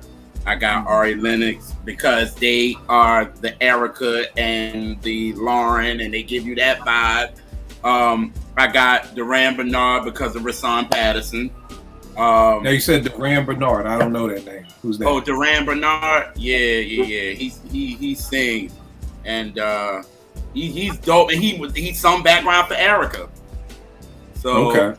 Yeah, so he fit there. Homie Kevin Ross would fit in there. I think India Shawn would fit and all that. So it's kind of like after 97, many of these new girls now would fit into there. You know what I mean? Okay. Because then now we're getting into the late 90s and we're getting into that early 2000s. Who's coming in now? The Ashantis, the this, the that. So it would make a lot of sense for that transition because it wasn't all about the vocals too much anymore. So right. But none of these whisperers get in, right? No. No. They ain't getting in until the 2000s. Like, they getting in then. Right. They getting in there with the Ashanti crew. That. The whisperers? Who's whisperers? that? You know, what the fuck are these people? Okay, yeah. All them girls. Yeah. The ones you don't know what race they is. Right. But they seem like, it's like they happy but on dope at the same time. That part. Oh my god. That part. You'll meet them on a light rail in Baltimore. You know what I'm saying? You talking about at-risk singers and shit? At-risk singers? Yo, stop. Hey man. Like, this nigga called them at-risk singers. Yo. It's the name of the episode. You know, at-risk singers.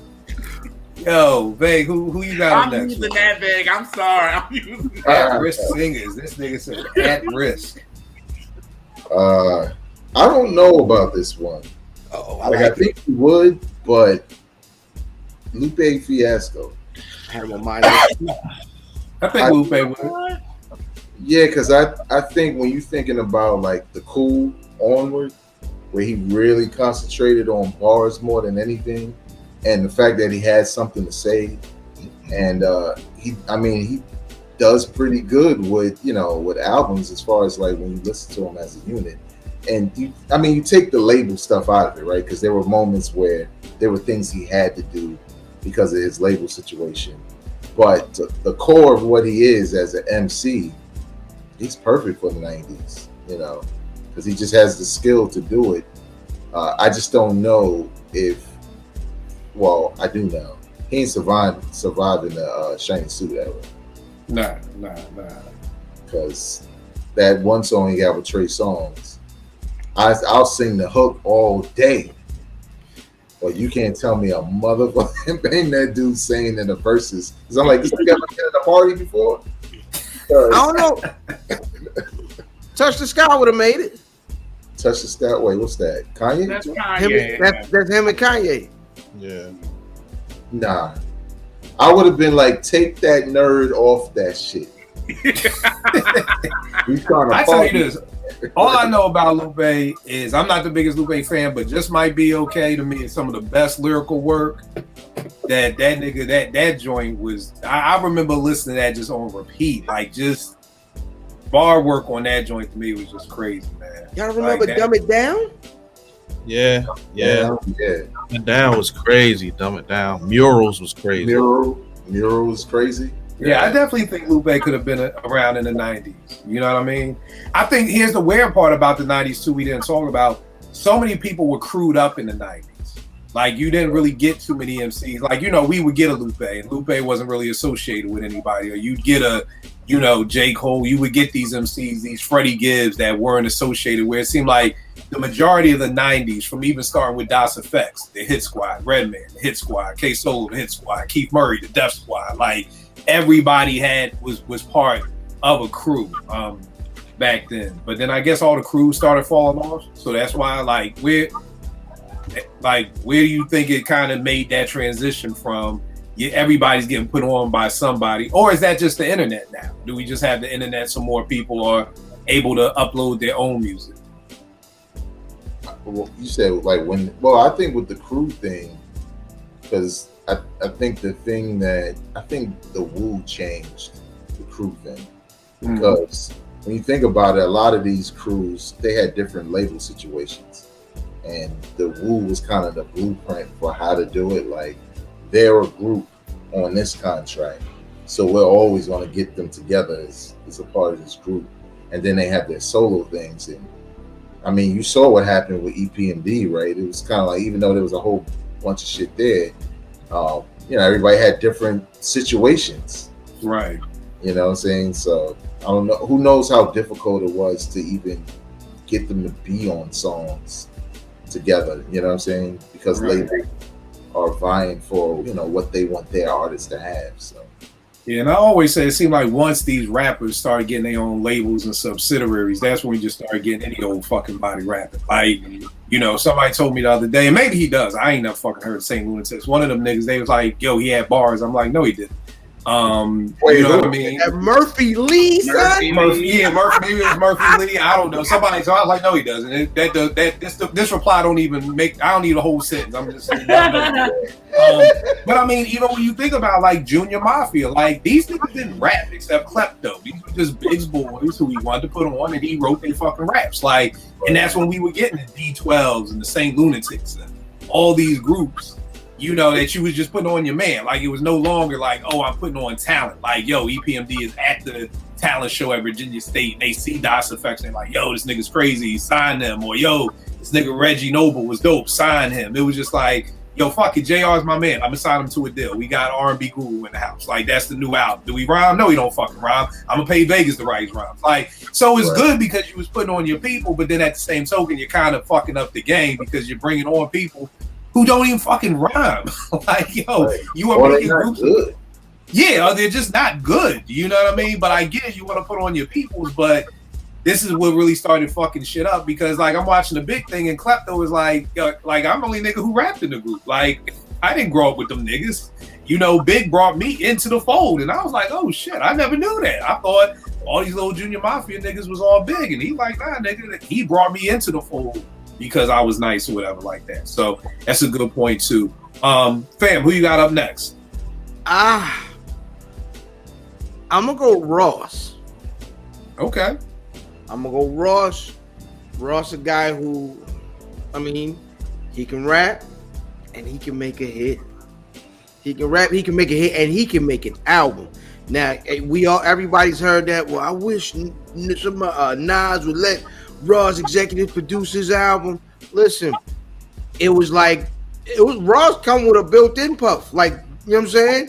He was like, he Ross is the evolution of that, like the puffy ear, where he can hear this is gonna be a joint for you and you and you, and you listen, he'll win. Ross, man, all day. Ross got, and you know what I mean? Maybe Luke would have put him on. I ain't mad at Ross because you're right. He got 16 for days. Because anytime, I mean, shit, Devil in a New Dress, that's still probably one of my top 10 Ross verses right there. Because that nigga just, but Ross kind of just does what Ross does. You know what I mean? And it's funny because I remember when Puff was trying to sign him, almost trying to make him the new Biggie, and Puff was trying to sign Nicki Minaj as the new Little Kim. Puff just trying to make the same shit happen over again. Like, nigga, you know, we tried it with fucking Shine, with a nigga who sound like Big. Now you trying to sign another fat nigga who look like Big. It's like, nigga, can we just move on? Like, what are we doing next? Like, you know, so, but yeah, I definitely think Ross, because to me, Ross got it all. You know what I mean? So, I think the only knock people can have on Ross is maybe his albums sound very similar. Like, you know what I mean? I know people were like, you heard one, you heard them all, but to me, they all good, except his last one. The last one he put out was really underwhelming to me. But other than that, I think Ross has two type of records, to be honest. Like, Ross either gives you Tupac back or Santorini Grease. Like, it's either like that do like where he is, I ain't gonna call it bounce, but it's a up tempo, he's yelling at you, or smooth riding the beat and pocket rapping at its best. Like, Ross in a pocket, I don't know if, I mean, and that maybe that's the big comparison that Puff's off, but the way Ross rhymes in a pocket, I don't know if anyone's done it that well since Big. I'll say this, I could never have thought from hearing Hustling that I would have thought this nigga would be around 20 years later. and still relevant. I can tell you that. I remember seeing him fucking hustling and being like, oh, okay, I'm thinking he from Philly because of the beard. I'm like, all right, whatever. But there's no way I would have been like, oh, this nigga's gonna be relevant. Not just still here 20 years later, but like nigga is still relevant and rich 20 years later. So I could definitely, between him and Meek, I don't know which one is worse, boy. I really don't know. Whenever I see Meek trending, I just cringe because it's never for anything fucking good. It's never because he dropped a new album or a new freestyle. I'm like, what are you doing to embarrass Philadelphia this time, Meek? What are we doing this time, Meek? I literally just cringe like, oh God. Like I work for this nigga's PR team. Like I cringe like, what the fuck do we got to drag you out of this time, Meek? Like, will somebody take this nigga's fucking phone? Somebody on Meek's team needs to be their job to just take his fucking phone. Like at the beginning of the night, when he's drunk, when he's at the bar, just reach in his pocket, take out his phone, nigga. That is your only fucking job, my nigga. Do not allow this nigga to have a phone the next morning. What you gonna say, Vanny? No, like he's the nigga where he's like, yo, record me, but you never press record. Right. You like, yeah, I got you. Like, hey, no. And look, don't punch the heavy bag, nigga. You can't fight. That nigga. You can't fight.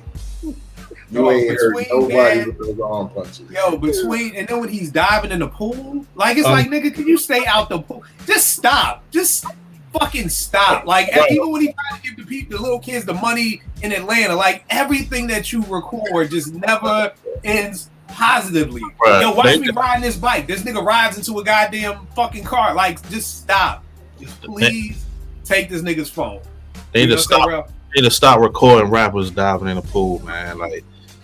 Like Hove look crazy diving in the pool. Oh my gosh, Leg Day Hove. Yeah, Meek look crazy. Ross knee gave out. I mean, it's like, yo, just. I mean, even let's say the nigga land the joke, Michael, Greg Lou, get whoever. Like, do you win there? You like, this nigga had no splash. Like, you just stop diving in the pool. Like, once you record me, once I get in, neck deep, you know what I mean? Throw the ball or something, you know what I mean? Yeah, you gotta be able to throw a spiral. Somebody, if I'm on Meek's team, it's like Rock Nation is probably split because it was like, yo, nigga, you keep recording yourself, and we told you, record yourself one more goddamn time, nigga, we're done. And Meek was like, yeah, word, one more time, okay, watch this. It's like, just stop. I just need Meek to trend one time before I'm fucking dead for something positive. Like new Meek album out, and it's fucking crazy. That's what I need Meek trending for. What you gonna say, Veg? We got Mr. Black Wrestling on the show, and I got a Macho Man shirt on. He's like the opposite of that promo that Mr. Perfect did, where everything was perfect. The jump shot was perfect. The swing was perfect. Meek throwing the football looked wrong. Jumping in the pool looked wrong. Looked wrong. It's like, nigga, stop. Like, just rap. Just fucking rap. Period. Just rap. That's all we need for you, nigga. If you are not rapping, do not press fucking record. Take the SIM card out. Fucking put it on airplane mode. Do whatever you got to do. But do not let this nigga. I mean, the new one with him with the toilet and all that. Like, dogs, just please, Meek. I'm begging you for Philly. Please stop, my nigga. There's no he don't have an era of his career where he don't have a major fail. Like, he started with the Jim Jones brush braids. You know what I'm saying? Like, he never. I will say this about a significant failure. I will say this about me. I don't know how he's done it, but he's able to stay relevant. Like, I don't understand it. Like, after the Drake loss, I thought it was a rap. I'm even dumbfounded on, like, how did you come back from that? How do you come back from all of these L's? You know, even if they're just silly L's, like, even if it's just a silly L of you in the gym, like, somebody on your team got to tell you, no, bro, we ain't posting that. Like, I get you, right? But we not gonna post that. Or I get you. Like, so there's silly L's, but he's always able to kind of like bounce back. Like, one of my people was talking to me on Twitter today about Jim Jones. I'm like, bro, don't get mad at me because niggas is tweeting me shit about Jim Jones. He's the nigga with all the L's. Tell that nigga to stop taking L's all the fucking time.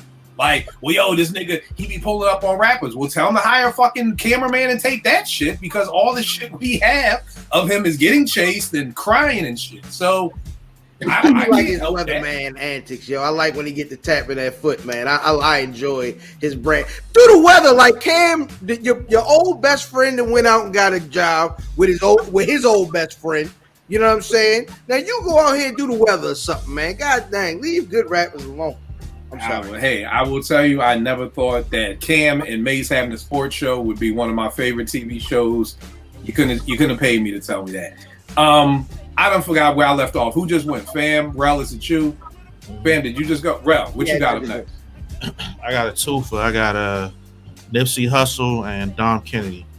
I think during the early '90s time when the West Coast was popping like that, I think both of them would have fit right in. Style wise, they a little different. Like Dom Kennedy's like the everyman type of rapper. He's not really overly gangster or you know what I mean. He's just kind of the cool rapper. And then Nipsey reminds me of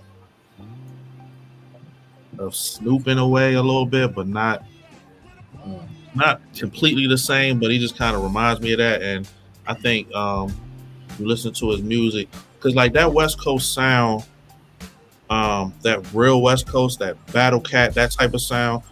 It kind of faded, but those two guys, I think, really kept that going, kept that West Coast sound going throughout, recent years. You know what I'm saying? When it was fading, you know what I mean? So I think they would have fit in perfectly around in the 90s. I had Nipsey. The only question mark I had next to him was, would he be relevant with Snoop still being there? You know what I mean? Like, would they kind of bumped heads? Like, both these dudes is cribs, both these boys is tall, both these niggas is skinny, But I'm with you. I think Nipsey would have fit perfectly. That was my question mark next to him. Like, could both of them have been in the same space around the same time? But I agree with you wholeheartedly. That definitely Nip was it. What are you gonna say, fam? Nip was better at Snoop. You cut off the first one. You take off Doggy Style, man. Snoop was not an album guy throughout his whole career. He every once in a while he'd have a nice one. The Blue Carpet Treatment was hard, but like Snoop's for the most part, like I don't want to listen to the Dogfather and you know what I mean. Them post Doggy Style albums just won't it. And I think Nip would have been able to live with Snoop because consistently Nip was putting out joints that people really love. Yeah. Good point. Last dude I got, and I'm kind of, I don't know where he would kind of fit in. Fred the Godson, man. I'm one of the few people who love Fred the Godson. Again, I always have to tell a story of when Yao told me there was 150 MCs better than Guru, and this nigga took the time to really write out 150 MCs better than Guru. And like number 80 was Fred the Godson. I'm like, who the fuck is Fred the Godson? You just call it out any old fucking body now. Like, he's like, man, you ain't never heard of Fred? I said, you got a goddamn mixtape rapper better than Guru? Like, but then once I got into Fred, it was like, God damn, this nigga's a fucking problem. Like, I know everybody loves Black Thoughts fucking Hot 97 Free. Fred the Godson is my favorite Hot 97 freestyle. That nigga got so many fucking rewindable moments for me. Like, yo, did that nigga just say that? Did that nigga just... There's just rewindable moment after rewindable moments. This joint right here, God level, man. This nigga said something like, I got your girl in an ESPN. Like, he said some shit like about Stephen A. Smith. I got your girl in the ESPN. Like, I'm like, yo, this nigga got, oh my God. They tried to sign me, but the form looked funny like Bill Cartwright. Like, this dude just got so many rewindable moments. Like, yo, if you have not seen it, look at the joint Funk Flex with Fred the Godson. Trust and believe. You will be rewinding that shit back. Like, did that nigga just say that? Did that nigga just over and over again? So, What's God that? bless the day. This is God Love. This is God Love. But very, very dope album. The joint on just very dope album. I love Fred the Godson. He's got a joint on El Capo on Jim Jones' album where he just kills it. But the nigga say something like, he teared up because his fiend cleaned up. It's just, Fred is just an incredible talent. God bless him, one of the people we lost from COVID. But just an incredible MC that a lot of people don't know about. I have to thank Yao for making this list, because if it wasn't for Yao, I probably would have missed him too. But I definitely could have seen Fred, being relevant in the 90s. JR, what you got left? I know you kind of went through your eras. You done. I'm good. All right, Veg, who you got left? I got Ransom. Mm. This man with the concepts, his dedication to the concepts, right? Because nowadays, like, I love Griselda, but they will call a song some shit and you will never get the reference. And it'll be a wrestler's name. It'll definitely be a wrestler's name. They'll be like brunch, and you like, yeah, but you just talked about Coke. And you're like, why you call this shit brunch? But that man is dedicated. Like, even when he did the Game of Thrones joint, that kind of had that theme. Like, he puts it in his bars. This rise. I didn't even hear that one. Which joint is that? I forget the name. I'll find it. All right. What did he say? Something. It was a term from Game of Thrones, from a line, I believe, and he called that the album. But it was like a Game of Thrones theme. But yeah, from the director's cut. Even when you think about this latest one, Rise of the Machines, which just made it right in my top 5 of the year off of one listen. Just the dedication to the bars, right? Like, I'm in the gym listening, and I'm doing sit-ups, and I'm hearing him say all this shit about not getting a vaccine and all this shit, and I'm like, damn, this thing ain't got no vaccine. But then at the end of the verse, he like, who am I? Like, oh, nah, see, he doing 90 shit, right? Right, Like, right. Now here's the funny part, man. Again, Bag Lady. Like, I'm like, I don't fucking get this, nigga. You ain't play for Duke. What the fuck are you talking about? And then it took me like the 8th listen to be like, oh shit, he's talking about Kyrie. You know what I mean? But right. yeah, Ran is a fucking problem. Yo, Director's Cut 3. There are so many quotables that he says that I'm just putting up throughout my whole team set.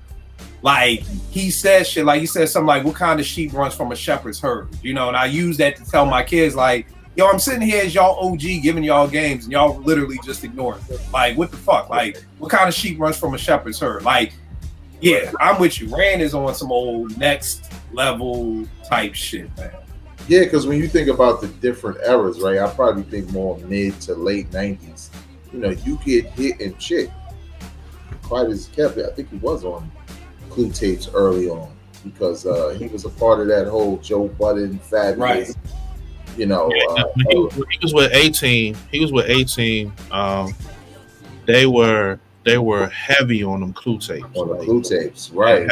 Yeah. So he's been around longer than the casual listener would. Right. I mean, right. Similar with Conway, right? Because I remember Conway before he got shot. We were playing them on Strictly. You know what I'm saying? So it's kind of one of those things where he easily fits into the 90s for a lot of the reasons we already mentioned as far as rules go. Right. It's so funny, man. I gotta move away from my dedication to rappers. Like, when Joe Budden and Ransom was beefing, I was like, I'm not listening to this motherfucking Ransom. I'm riding with Joe. Like, I don't know what the fuck is wrong with me when I get my hip hop head that's like, if I fuck with you, then I can't fuck with you. I don't know what the fuck is wrong with me, but because like you said, Ransom has been around for years. I remember Ransom when a nigga punched Joe Budden's uncle in the mouth. Or, well, not Ransom, but like one of Ransom's boys, Joe. So it's just like, this dude has been around for years. But like, I think it was the Director's Cut 3, the joint that dropped the same night as King Disease, the first one. And I was just like, yo, this dude is amazing. Then I've kind of gone back and just listened to all the old stuff. He says something, run up on you in that booth and treat your medulla like it's Lincoln.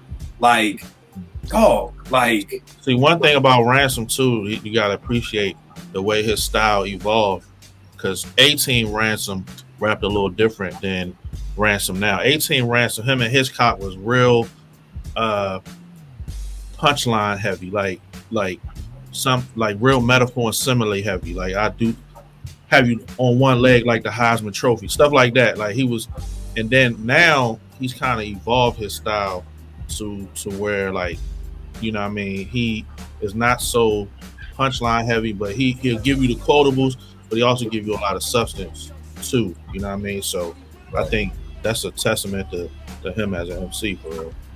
It's so many quotables. What that nigga say? I bring the Sig on stage like I'm Dave Chappelle. Like, I mean, just so many things that dude be saying. But yeah, I'm definitely with you on that. This nigga said I'm known for having niggas push keys for me like Dr. Dre. I said, wow. I said, that dude's crazy. This dude's crazy. Yeah, Rand got some issues, man. Fam, who you got up for your last joint, bro?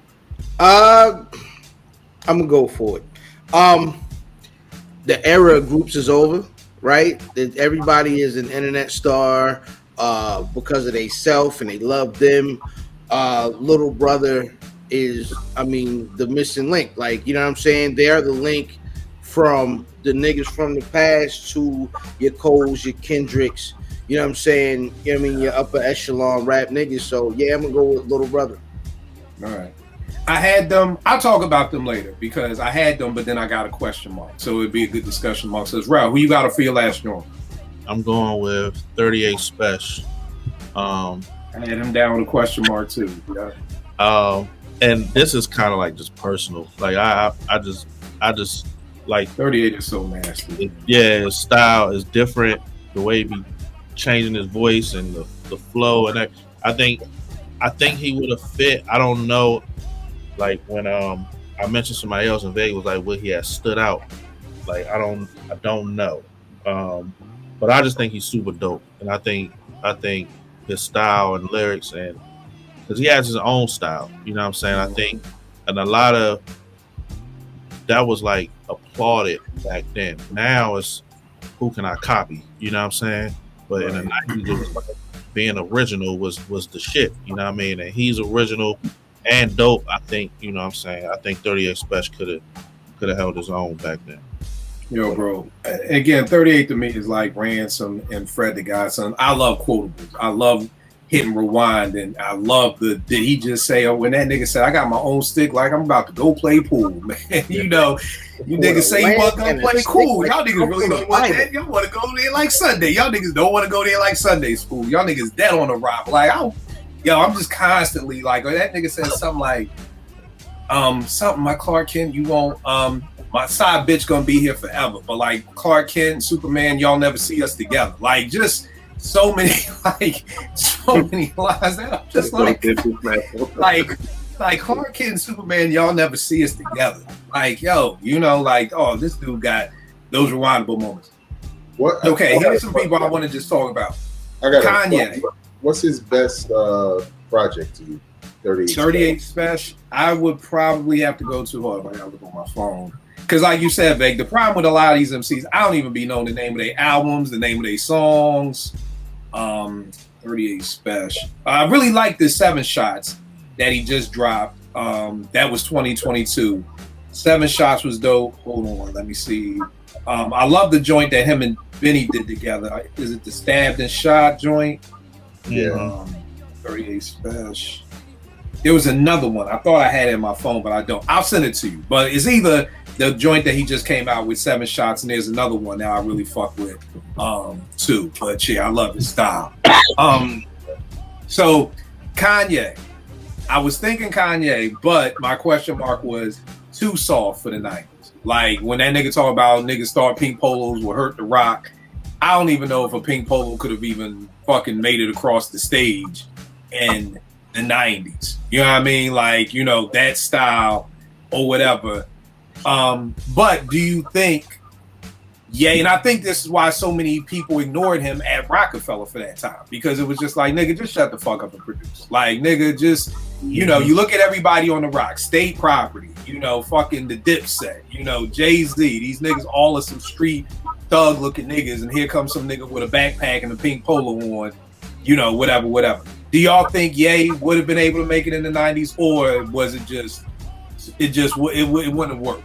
Like, because when Ye came out, I liked him because I was like, damn, this kind of takes me back to Kwame and Kid and Play, and like everybody's not so fucking serious. Like, I feel like that kind of stopped in the 90s. Like all that fucking the man we all know and love, and Kwame, and your styles played out like Kwame and the fucking polka dots, and don't nobody want to dance no more. That Kid and Play soft, that Herbie Love Bug shit, get that out of here. Like, I felt like Ye was like coming back to that, and that's what I loved about hip hop, that you could have your your Kid and Play, and then you can have your NWA, and you can have your EPMD. You had your whole smorgasbord of what you want to listen to. But JR, what do you think? Could Jay have made it in the 90s? Under the 90s rules. And then on top of that, he's not the most lyrical miracle nigga either. Like, right. Yeah. That's tough. What you think, Vang? If he did, it's early 90s East Coast. Yeah. If he would have like affiliated himself with like Tribe or something like that, I think he would have made it. And that's earlier in the 90s. Yeah. Right. But once it got to like 96. See, I almost feel like once we got to 93, once we got to like Black Moon, like I feel like once we I got was gonna say that down, if he would have got with Kid and Play and all, then maybe he would have fit with them. But I after feel like that, Tribe was kind of like Tribe and Daylight. Like I feel like the bulk of hip hop at that time. And again, JR, what I loved about how you kind of put it in compartments, because I remember Vague. I don't know if you ever spoke to Manny. He used to work up at Sony. We were talking right when the Fugees came out, and he was like, yo, I think this album hit at the right time because people kind of just needed a break. Like everything was so gun clapper heavy and everything was guns, weed. And it was like this album dropped at the right time when people needed a break from that. Like if the score would have dropped in 94, that shit may have just went right up under the rug. Like nobody want to hear no fucking Killing Me Softly and Fuji Live, but it was like the perfect timing of it. Cause it's like it's hard to like see the boot camp clip, Wu-Tang, and then Kanye West come on stage. It's like, yo, nigga, like, I think it would depend on, I don't know, what he released, because I think Camp Low was in the middle of all that shit too. Good point. And what Camp Low was like 96. Camp Low was like 96. Yeah. You look at albums that were released in 96. That's a good point. All the beef and shit. They got right in the pocket, and people still acknowledge, Luciano, the album, all that shit. Yeah. And it took them a while to drop because that Uptown joint didn't drop to like 97. And they may have really started, like the singles of Cooley High may have dropped in like 95. You know what I mean? Because I remember waiting for that album for a minute, before it finally came. But that's a good point. Because them niggas was definitely not fucking fatigues and nothing else. And we still don't know what the fuck they talking about. I don't know what they were saying. Hey, we ain't know how they was dressing or what they were saying, but the beats was dope. The flows was dope. You know what I mean? Casanova Brown sipping on a Rella. Yeah, bro. I have no idea. It was all flow because I don't know what they was talking. It was all flow. And that's the thing that I'm. Do y'all think that Kanye? And it's a good question. Do y'all think Kanye? How many mics do you give Kanye as a rapper? I give him a 4, only because I think he's the best rapping producer. As far as range, like we know all the ghostwriting shit. Some of them got ghostwriting, but like on Watch the Throne, I thought he was better than Jay-Z. Yeah. I agree with yes. that. I also think that's more of a phoned in Jay than it is a very dope Kanye though. See, I think that's the problem with Jay. I feel like Jay plays to his competition. I feel like Jay is that rapper that's true. Fucking 72-0, and then he'll fucking lose to the worst team in the league just because he let his guard down. Like with Jay Electronica, he knew I gotta come with my A game. With Kanye, it's like, oh, I could kind of just phone this shit in. It's Ye. And that's not no knock on to say Ye didn't kill it. Well, yeah, because it's Jay versus the writers' room too. You know what I'm saying? But you're Jay. But it's the writers. I know if I'm me, get 100 niggas to write for you. Y'all ain't gonna be better than me. I think that's the thing. But I think that's the thing, Veg. You probably aren't. You play to your competition. Like I feel like you're like MC. What happened? I said I'm the opposite. Right. Whereas I feel like Jay is like, oh, this is Cameron dissing me. Fuck that nigga. He gets a throwaway verse. Oh, this is for Nas. Oh, here comes Takeover. Which to me is Jay just zoned in, ready to go. But then you look at Super Ugly and it's like, yo, what the fuck is this? Like, like a reaction. Yeah, it's almost like two different MCs. Like you got that nigga Jay gotten his emotions. Where Takeover was so calculated and so many quotes. Yo, do not bark up that tree. That tree will fall on you. You know, wise man told me don't argue with fools. Like, cause you know who did you know what? Well, you know who. Like, I'm living here and Takeover. Like, yo, this nigga's a fucking crazy. You know. Then hearing Super Ugly. Like, what the fuck are you talking about? Me and Opposite got more comments. Like, what the fuck happened? And that was Jay completely out of. We'd never seen angry, emotional Jay-Z, and that's what Super Ugly was emotional Sean. Right. Where Takeover was, ain't nobody even said shit to you. I got time to sit here and really think things out. And I showed you the first Tech on tour with Large. Felt like, nigga, you know, yeah, you say my voice. She was like, he could calculate that. But then after Ether, it was like, oh no, we gotta go to studio now. And like you said, we ain't never seen no nigga. We ain't never see Jay get, you know, emotional. Like, he did put it out on his birthday, which is the most common thing ever done in the beef.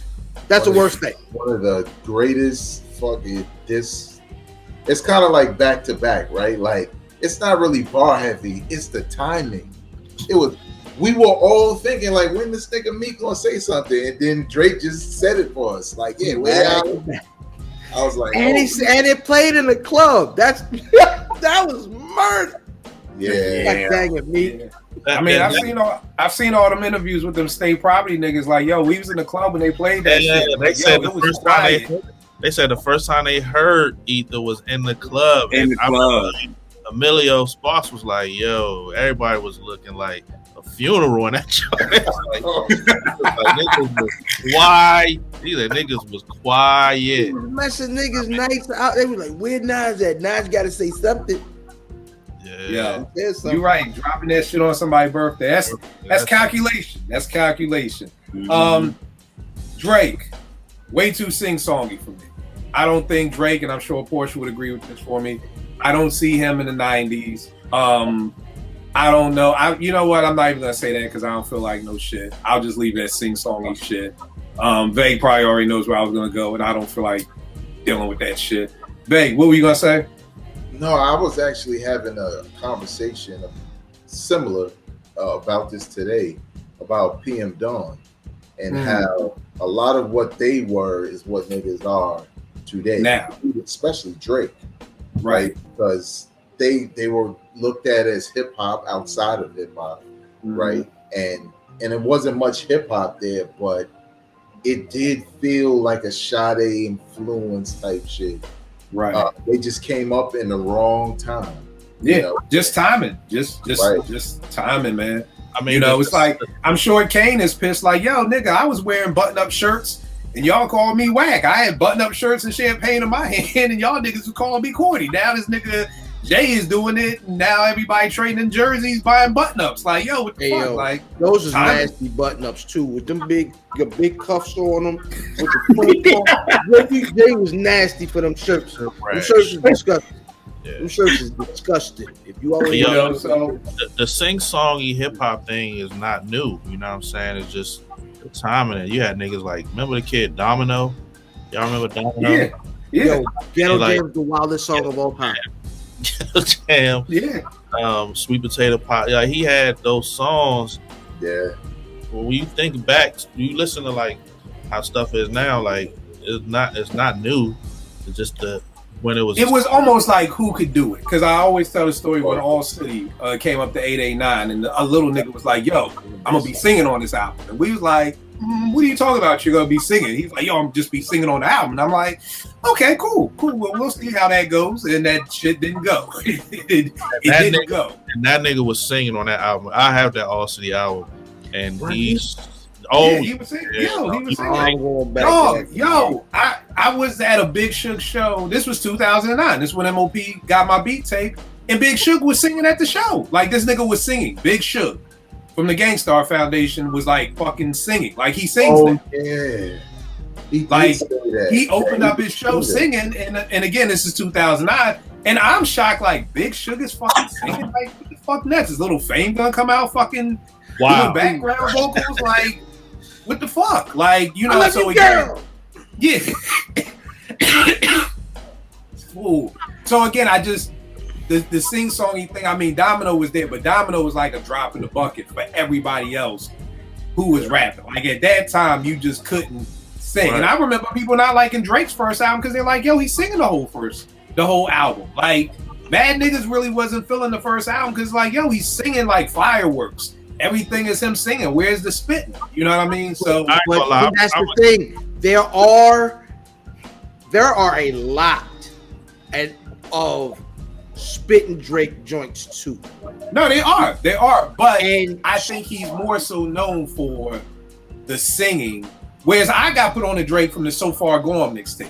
Yeah, You know what I too. mean? Where to me, he, like you said, he's spitting that shit that him and Wayne got over that the Jay-Z joint. Off of, Ignorant shit. Yeah, ignorant shit.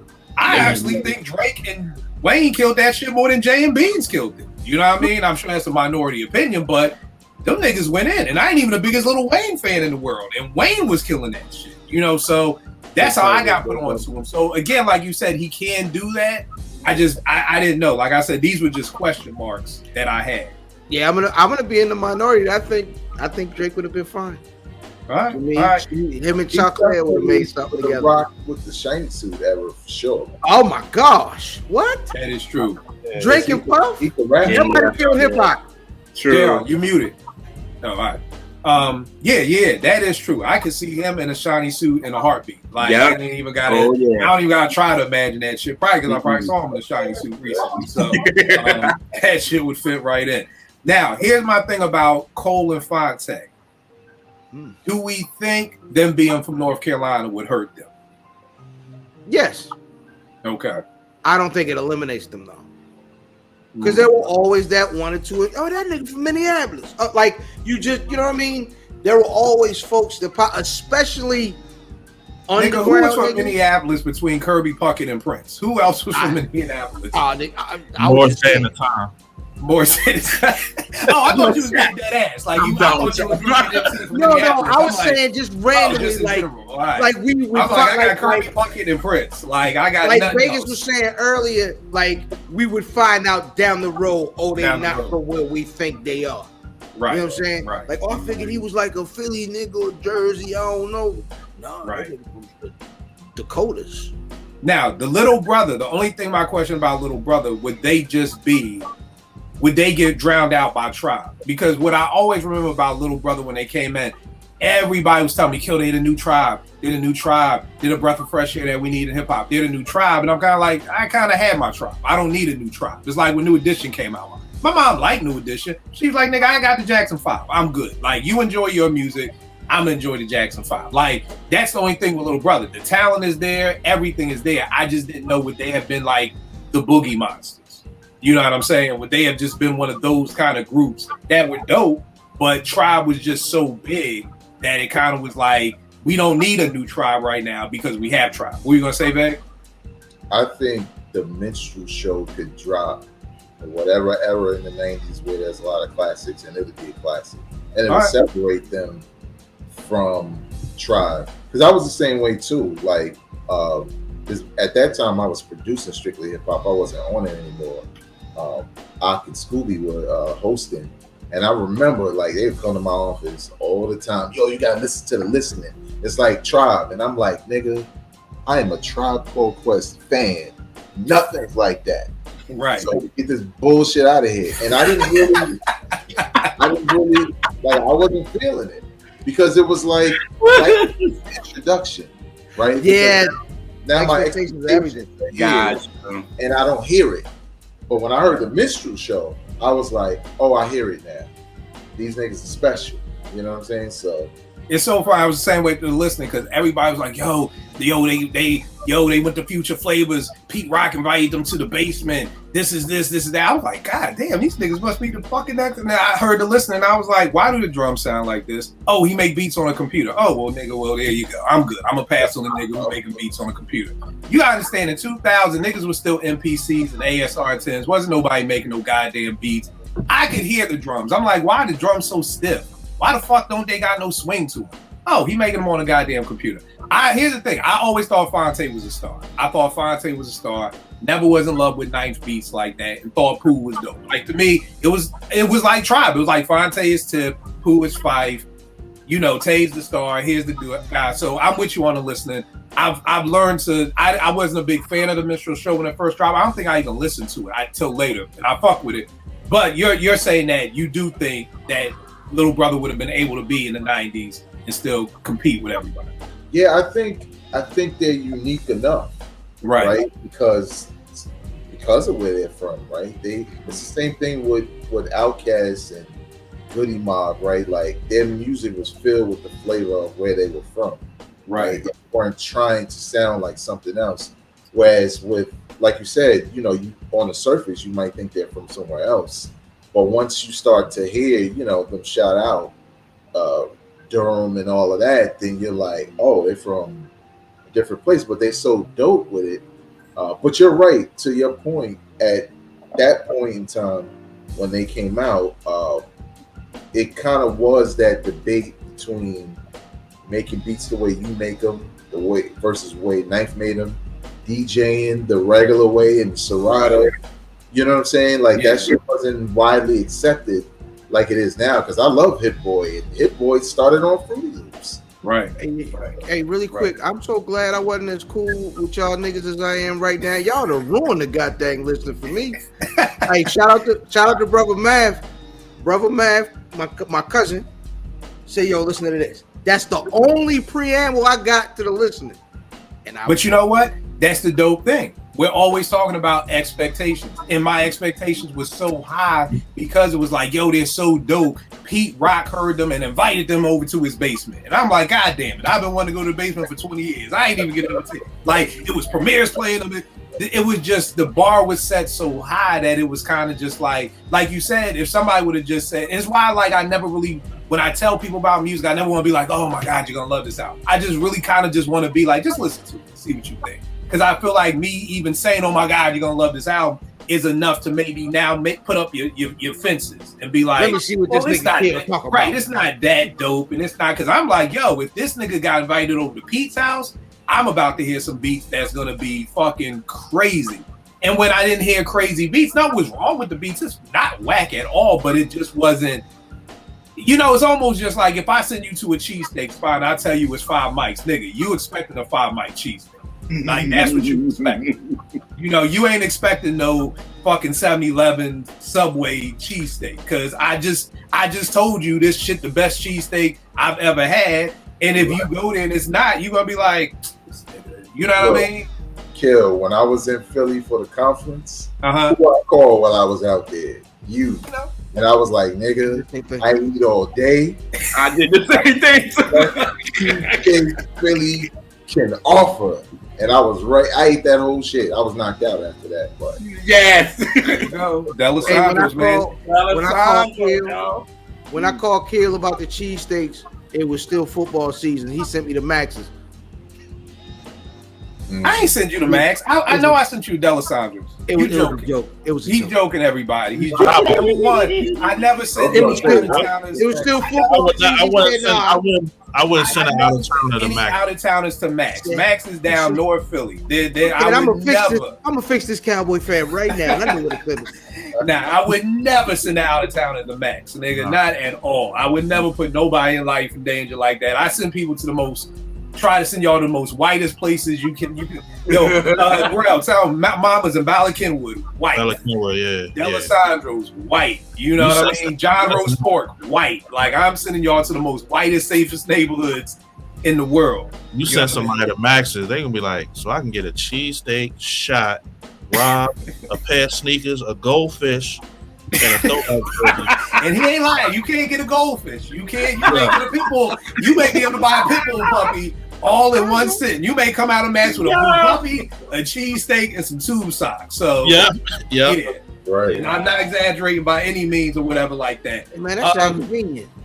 Well, kind of, sort of, if you don't mind getting shot at. Now, JR, the one person I had, Galan. I love Galan. I don't know if anybody's ever heard Galan. Check out Galan, his first album. I love it to death. Incredible singer, but he's just like a fucking nerdy dude. And I don't know if nerdy R&B would have made it at that time. What do you think? No. It wouldn't have, not in the 90s anyway.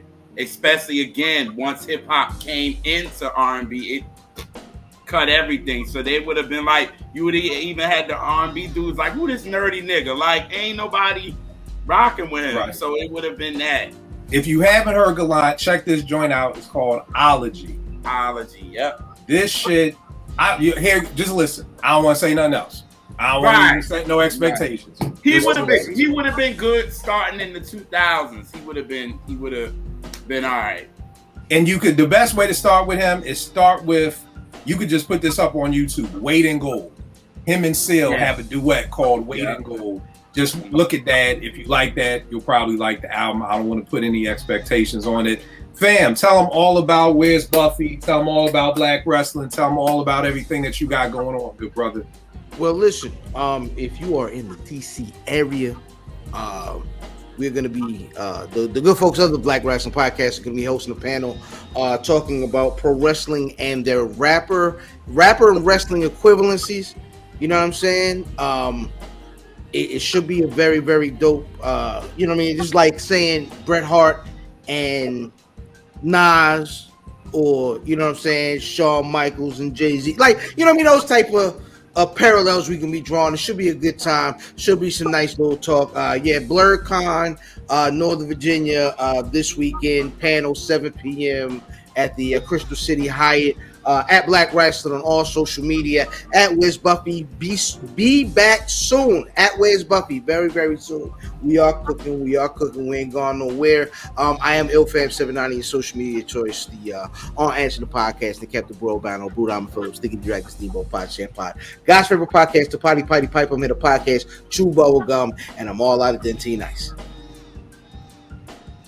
And I still don't have no shit. Like, I be on Where's Buffy, and I got none of that shit. Like, I don't have no catchy phrase. I don't even know how to fucking remember that, my nigga. Like, I commend you. At my age, I don't fucking remember my fucking password to get into my office every day. So I commend you. Next month anyway.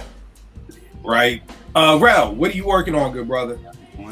Yo, so it's Uptown Rel 215 on the gram, JBen215 on Twitter. Working on an album called In the Moment. Executive produced by my man Kill, and we got the TV show Illadelph Steak Life. Just shot an amazing episode this weekend.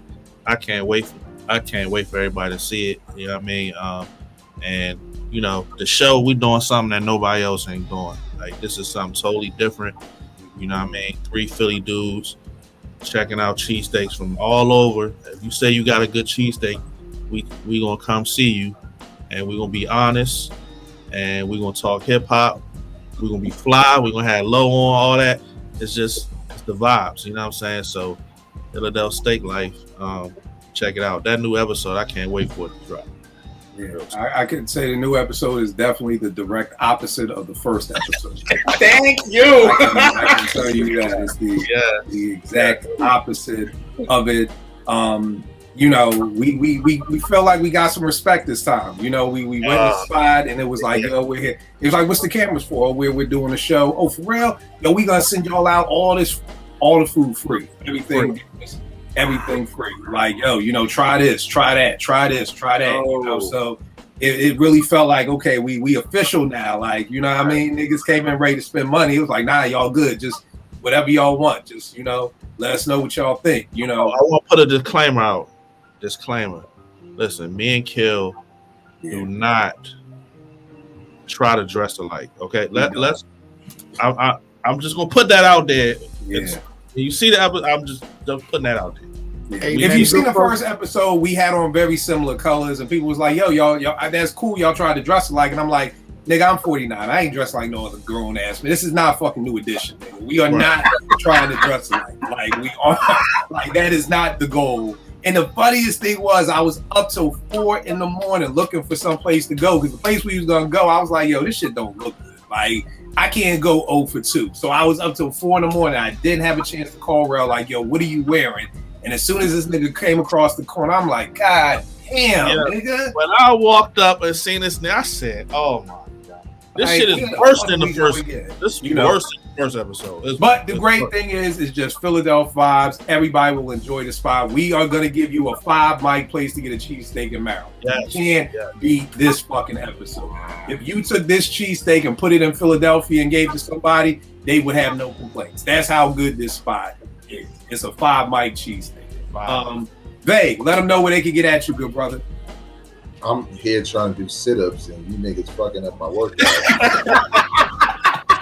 Because I saw one video, I didn't even give a shit if the shit wasn't good. I was like, damn, I want a cheesesteak. Like,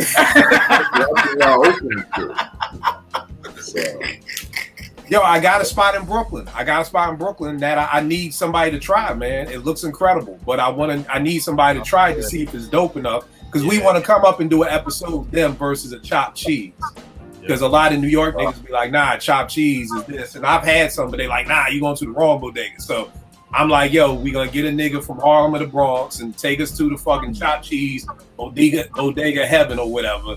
But I want to try this spot called Federals. It's in Brooklyn somewhere. I'll send you that IG, but the shit looks incredible. So I don't know how far Brooklyn is, you know, how much of a trek it is for you to get there from Jersey. But you know, and I got a couple of South Jersey spots that are supposed to be dope too. So or yeah. I mean, if there's one borough I'm always in, well, occasionally for like Barclay fights and bets and shit. Right. Well, yeah, I mean, shit. Ain't no thing to go there. I'm gonna be in I'm gonna send you some right now. All right. But where can they get at you, good brother? All right, you can follow me on Instagram, Twitter, and TikTok at Vegas World INC. And you can check out my weekly podcast, Hip Hop Now Podcast, all about news, reviews, and perspectives wherever you get your podcasts, including YouTube. All right. JR, what you got cooking up, good brother? All right, check out the R&B Representatives with me and Elise. We just got our live episode. We just put out with Nicolay. We talked about his new record, No More Waiting, which was dope. We had a good conversation about UK soul, the history of it all. So that was dope. I know when this comes out, our episode of we talked with Maxine. She's a HR and she's mad cool. She's been on the show a couple of times. We talked about Voyage to India with her. And we talked about that album in full and how India didn't get the respect that got India I read that everybody using. So we got on that. We got a couple of episodes that's coming up that's really, really dope. Can't wait for that to come out. And me and Elise got some things in the can, but y'all just follow us at R&B Reps on Instagram, R&B Reps on Twitter, Junior's World of Soul on Instagram, Junior's World of Soul on Twitter. All right, and y'all already know what it is with me. Kill889, Twitter, IG. I love the Twitter conversation, man. Some of the things I see, man, is so amazing to me. I think one of the most amazing things I saw was the love of Jermaine Dupri this week. You know, I basically said, what's an album that hip hop owes you? And one person said, an Outkast album produced by Jermaine Dupri. And someone else said, the Commission album with Jay-Z and Biggie produced by Jermaine Dupri. And I had no idea that Jermaine Dupri had stands. I had no idea that. Oh, okay, you being funny. Okay, got it. No, I'm not. JL, this is a true fucking story. I'm not being funny. For real? This is a true story. Yeah. They were talking like Yeah, people were like, no, I want an Outkast album produced by Jermaine Dupri. And then it was like, nah, why you don't like Jermaine Dupri? This is why I don't understand people. Why people can't understand simple English. And one, two, I don't understand why people can't fucking do math. Well, I do understand why people can't do math. If I say Jermaine Dupri wouldn't be a good fit to produce for Outkast, that doesn't mean I don't like Jermaine Dupri. Yeah. It's like if somebody said, hey, the Premier is going to produce the new Jagged Edge. I'll be like, that ain't a good fit. It doesn't mean I don't fucking like Premier. It's just not a good fit for Jagged Edge. Right. You know, but I mean, dog, these Jermaine Dupri people, they lost their fucking mind, man. They if y'all thought the Jim Jones stuff was bad on my timeline, oh no, Jermaine Dupri, it went a whole, Jermaine Dupri did this and he did that and Money Ain't a Thing. I'm like, Money Ain't a Thing was for a fucking Jermaine Dupri album. Ain't like Jay-Z called that, man. And if Jay-Z really fucked with him that much, why he ain't never called him again? How you finding these niche artists how do you find? That's why I'm like, who are these niggas? Like, I will say that, but it keep happening. Like, I don't fucking know. 17 niggas that was mad. It was Gemini the Gifted one saying that was mad at you for like how do you find these niggas to get mad? Here's the problem. You want to know the gift and the curse? I've learned in life there's a gift and curse for everything. Get a new job, get a new promotion, it's a gift. All the new work you gotta do, it's a fucking curse. You want a gift and a curse? Have 20,000 followers. It's a gift. It's also a fucking curse. Because every time people retweet your shit, it'd be a whole bunch of people who fucking just swarm in, and they're like, "Oh no, you hate Jermaine Dupri." I don't fucking hate Jermaine Dupri. Why are we talking about Jermaine Dupri to produce the fucking commission album for Big and Jay-Z? And the answer is money ain't a thing. That's the answer. And then they was like, "Oh, money. It was gonna make money is a thing." But then they like, "Yo, did you hear the JD remix, the Big Papa?" And I'm like, "That whack?" I'm like, so again. And then when I didn't like it, I was told I'm not from Atlanta, and I wouldn't understand. I hate that shit. I hate when people use that card. Like, if somebody says they don't like Freeway, I'm never going to be like, you ain't from Philly, you don't understand. Nigga, you just don't like fucking Freeway. Who gives a fuck? I'm not Freeway. I'm not related to him. If you don't like him, that's okay. Who cares? Who you going to say, Vay? No, I was going to say, like, with Jermaine Dupri, he doesn't have, like, a signature style. So it's hard to pin down what he would do with these artists. Even when he was going to work with Currency, I was like, what is that going to sound like? Have you heard that? How is that? I think it's cool. It's okay, but when you think about what you like from Currency, it don't stand out. It ain't. He didn't need Jermaine Dupri for that, right? Like, it's just like, okay, he makes records with him. And then also, Kill, you know me. I had one nigga that was an example on Twitter that I had to make an example because I told him to get the fuck out of here nicely. And he did. 2 years later, this nigga's just happy to be granted the access to following me. You know who he is at this point because I don't know you niggas. Don't ask me shit. I don't know y'all. Right? So like, yo, fam or OG or whatever. I don't know you, nigga. Like that's the era. That's from the era of like, shout out to Ak. Me and Ak do this all the time. Don't worry about when I say I don't know you. Worry about when my man point right at your face and say, yo, who's this? Twitter niggas need to relax. Be home, be safe. Kill, you humor these niggas. And that's why they keep going. Some you and Tone, but y'all niggas like that shit. And I like they do. Here's the problem. And again, it's always the educator in me. It's like I want to try to help people. It's like I always said I want to be like Will Smith and I am what is it when he's by himself? I Am Legend. And he has the fucking thing and he's studying it, he's trying to find a way. I want to get a stand and fucking try to break down the biology and save this person's life. Because it's like, dog, why are you the Secret Service for a rapper who would not piss on you if he was fucking on fire? Like, you are really the Secret fucking Service for these motherfuckers. What I do like what you do, maybe because I've known you for so long, but when you say excuse me before you... No! Yes! Go back and forth because you've already established this distinction. Okay, right? I apologize, good brother. Did you just say? I tweeted last week. I said, if Kill, say to me, hey fam, I apologize, good brother. I'm hanging whatever device I'm driving. I'm coming to you because I know he don't mean pardon me. He definitely don't mean good or brother. If he say it's pardon me, good brother. All right, I'm knocking everything around. All the records. You stupid motherfucker. What are you talking about? That's basically what it means. Yeah, I'm literally saying, stupid motherfucker. If somebody would have said, yo, Monica's working on a new album, Jermaine Dupri should produce it, cool. You know, but the commission, Biggie and Jay-Z, and the people you pick to produce it is fucking Jermaine Dupri. And then, yo, Vay, here's the best one ever. I'm going to end the show on this. Yo, OG, I heard that Big was leaving Bad Boy to go to So Def. So I Puff killed him. Oh. I heard that, but I thought that was just a rumor. Bro, it gotta be. Who's leaving Bad Boy to go to fucking So Def? Look, nigga, if Biggie left Bad Boy to go to So Def, that nigga left Brooklyn to me. Because I wouldn't be listening to your shit no more, nigga.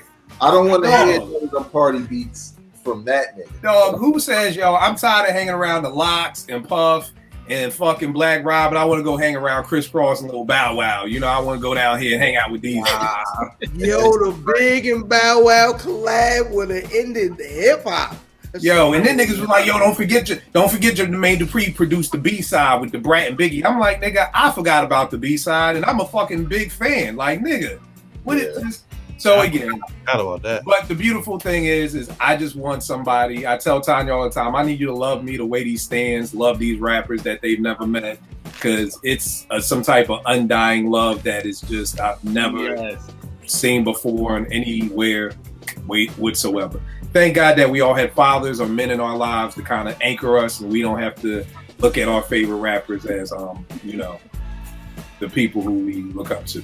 Also, everybody out there watching, if you don't watch it, Kenny Parker's YouTube channel, watch it. I love it. He just did 9 things you may not know about Boogie Down Productions. Very informative. 86 BDP was my favorite. Like 86 to 89, KRS was everything to me. So definitely, if you're into that, and also check out his book. My brother's name is Kenny Parker. Like just another great book if you're interested in the history of Boogie Down Productions and how everything came together with KRS. I will check y'all next week, good peoples.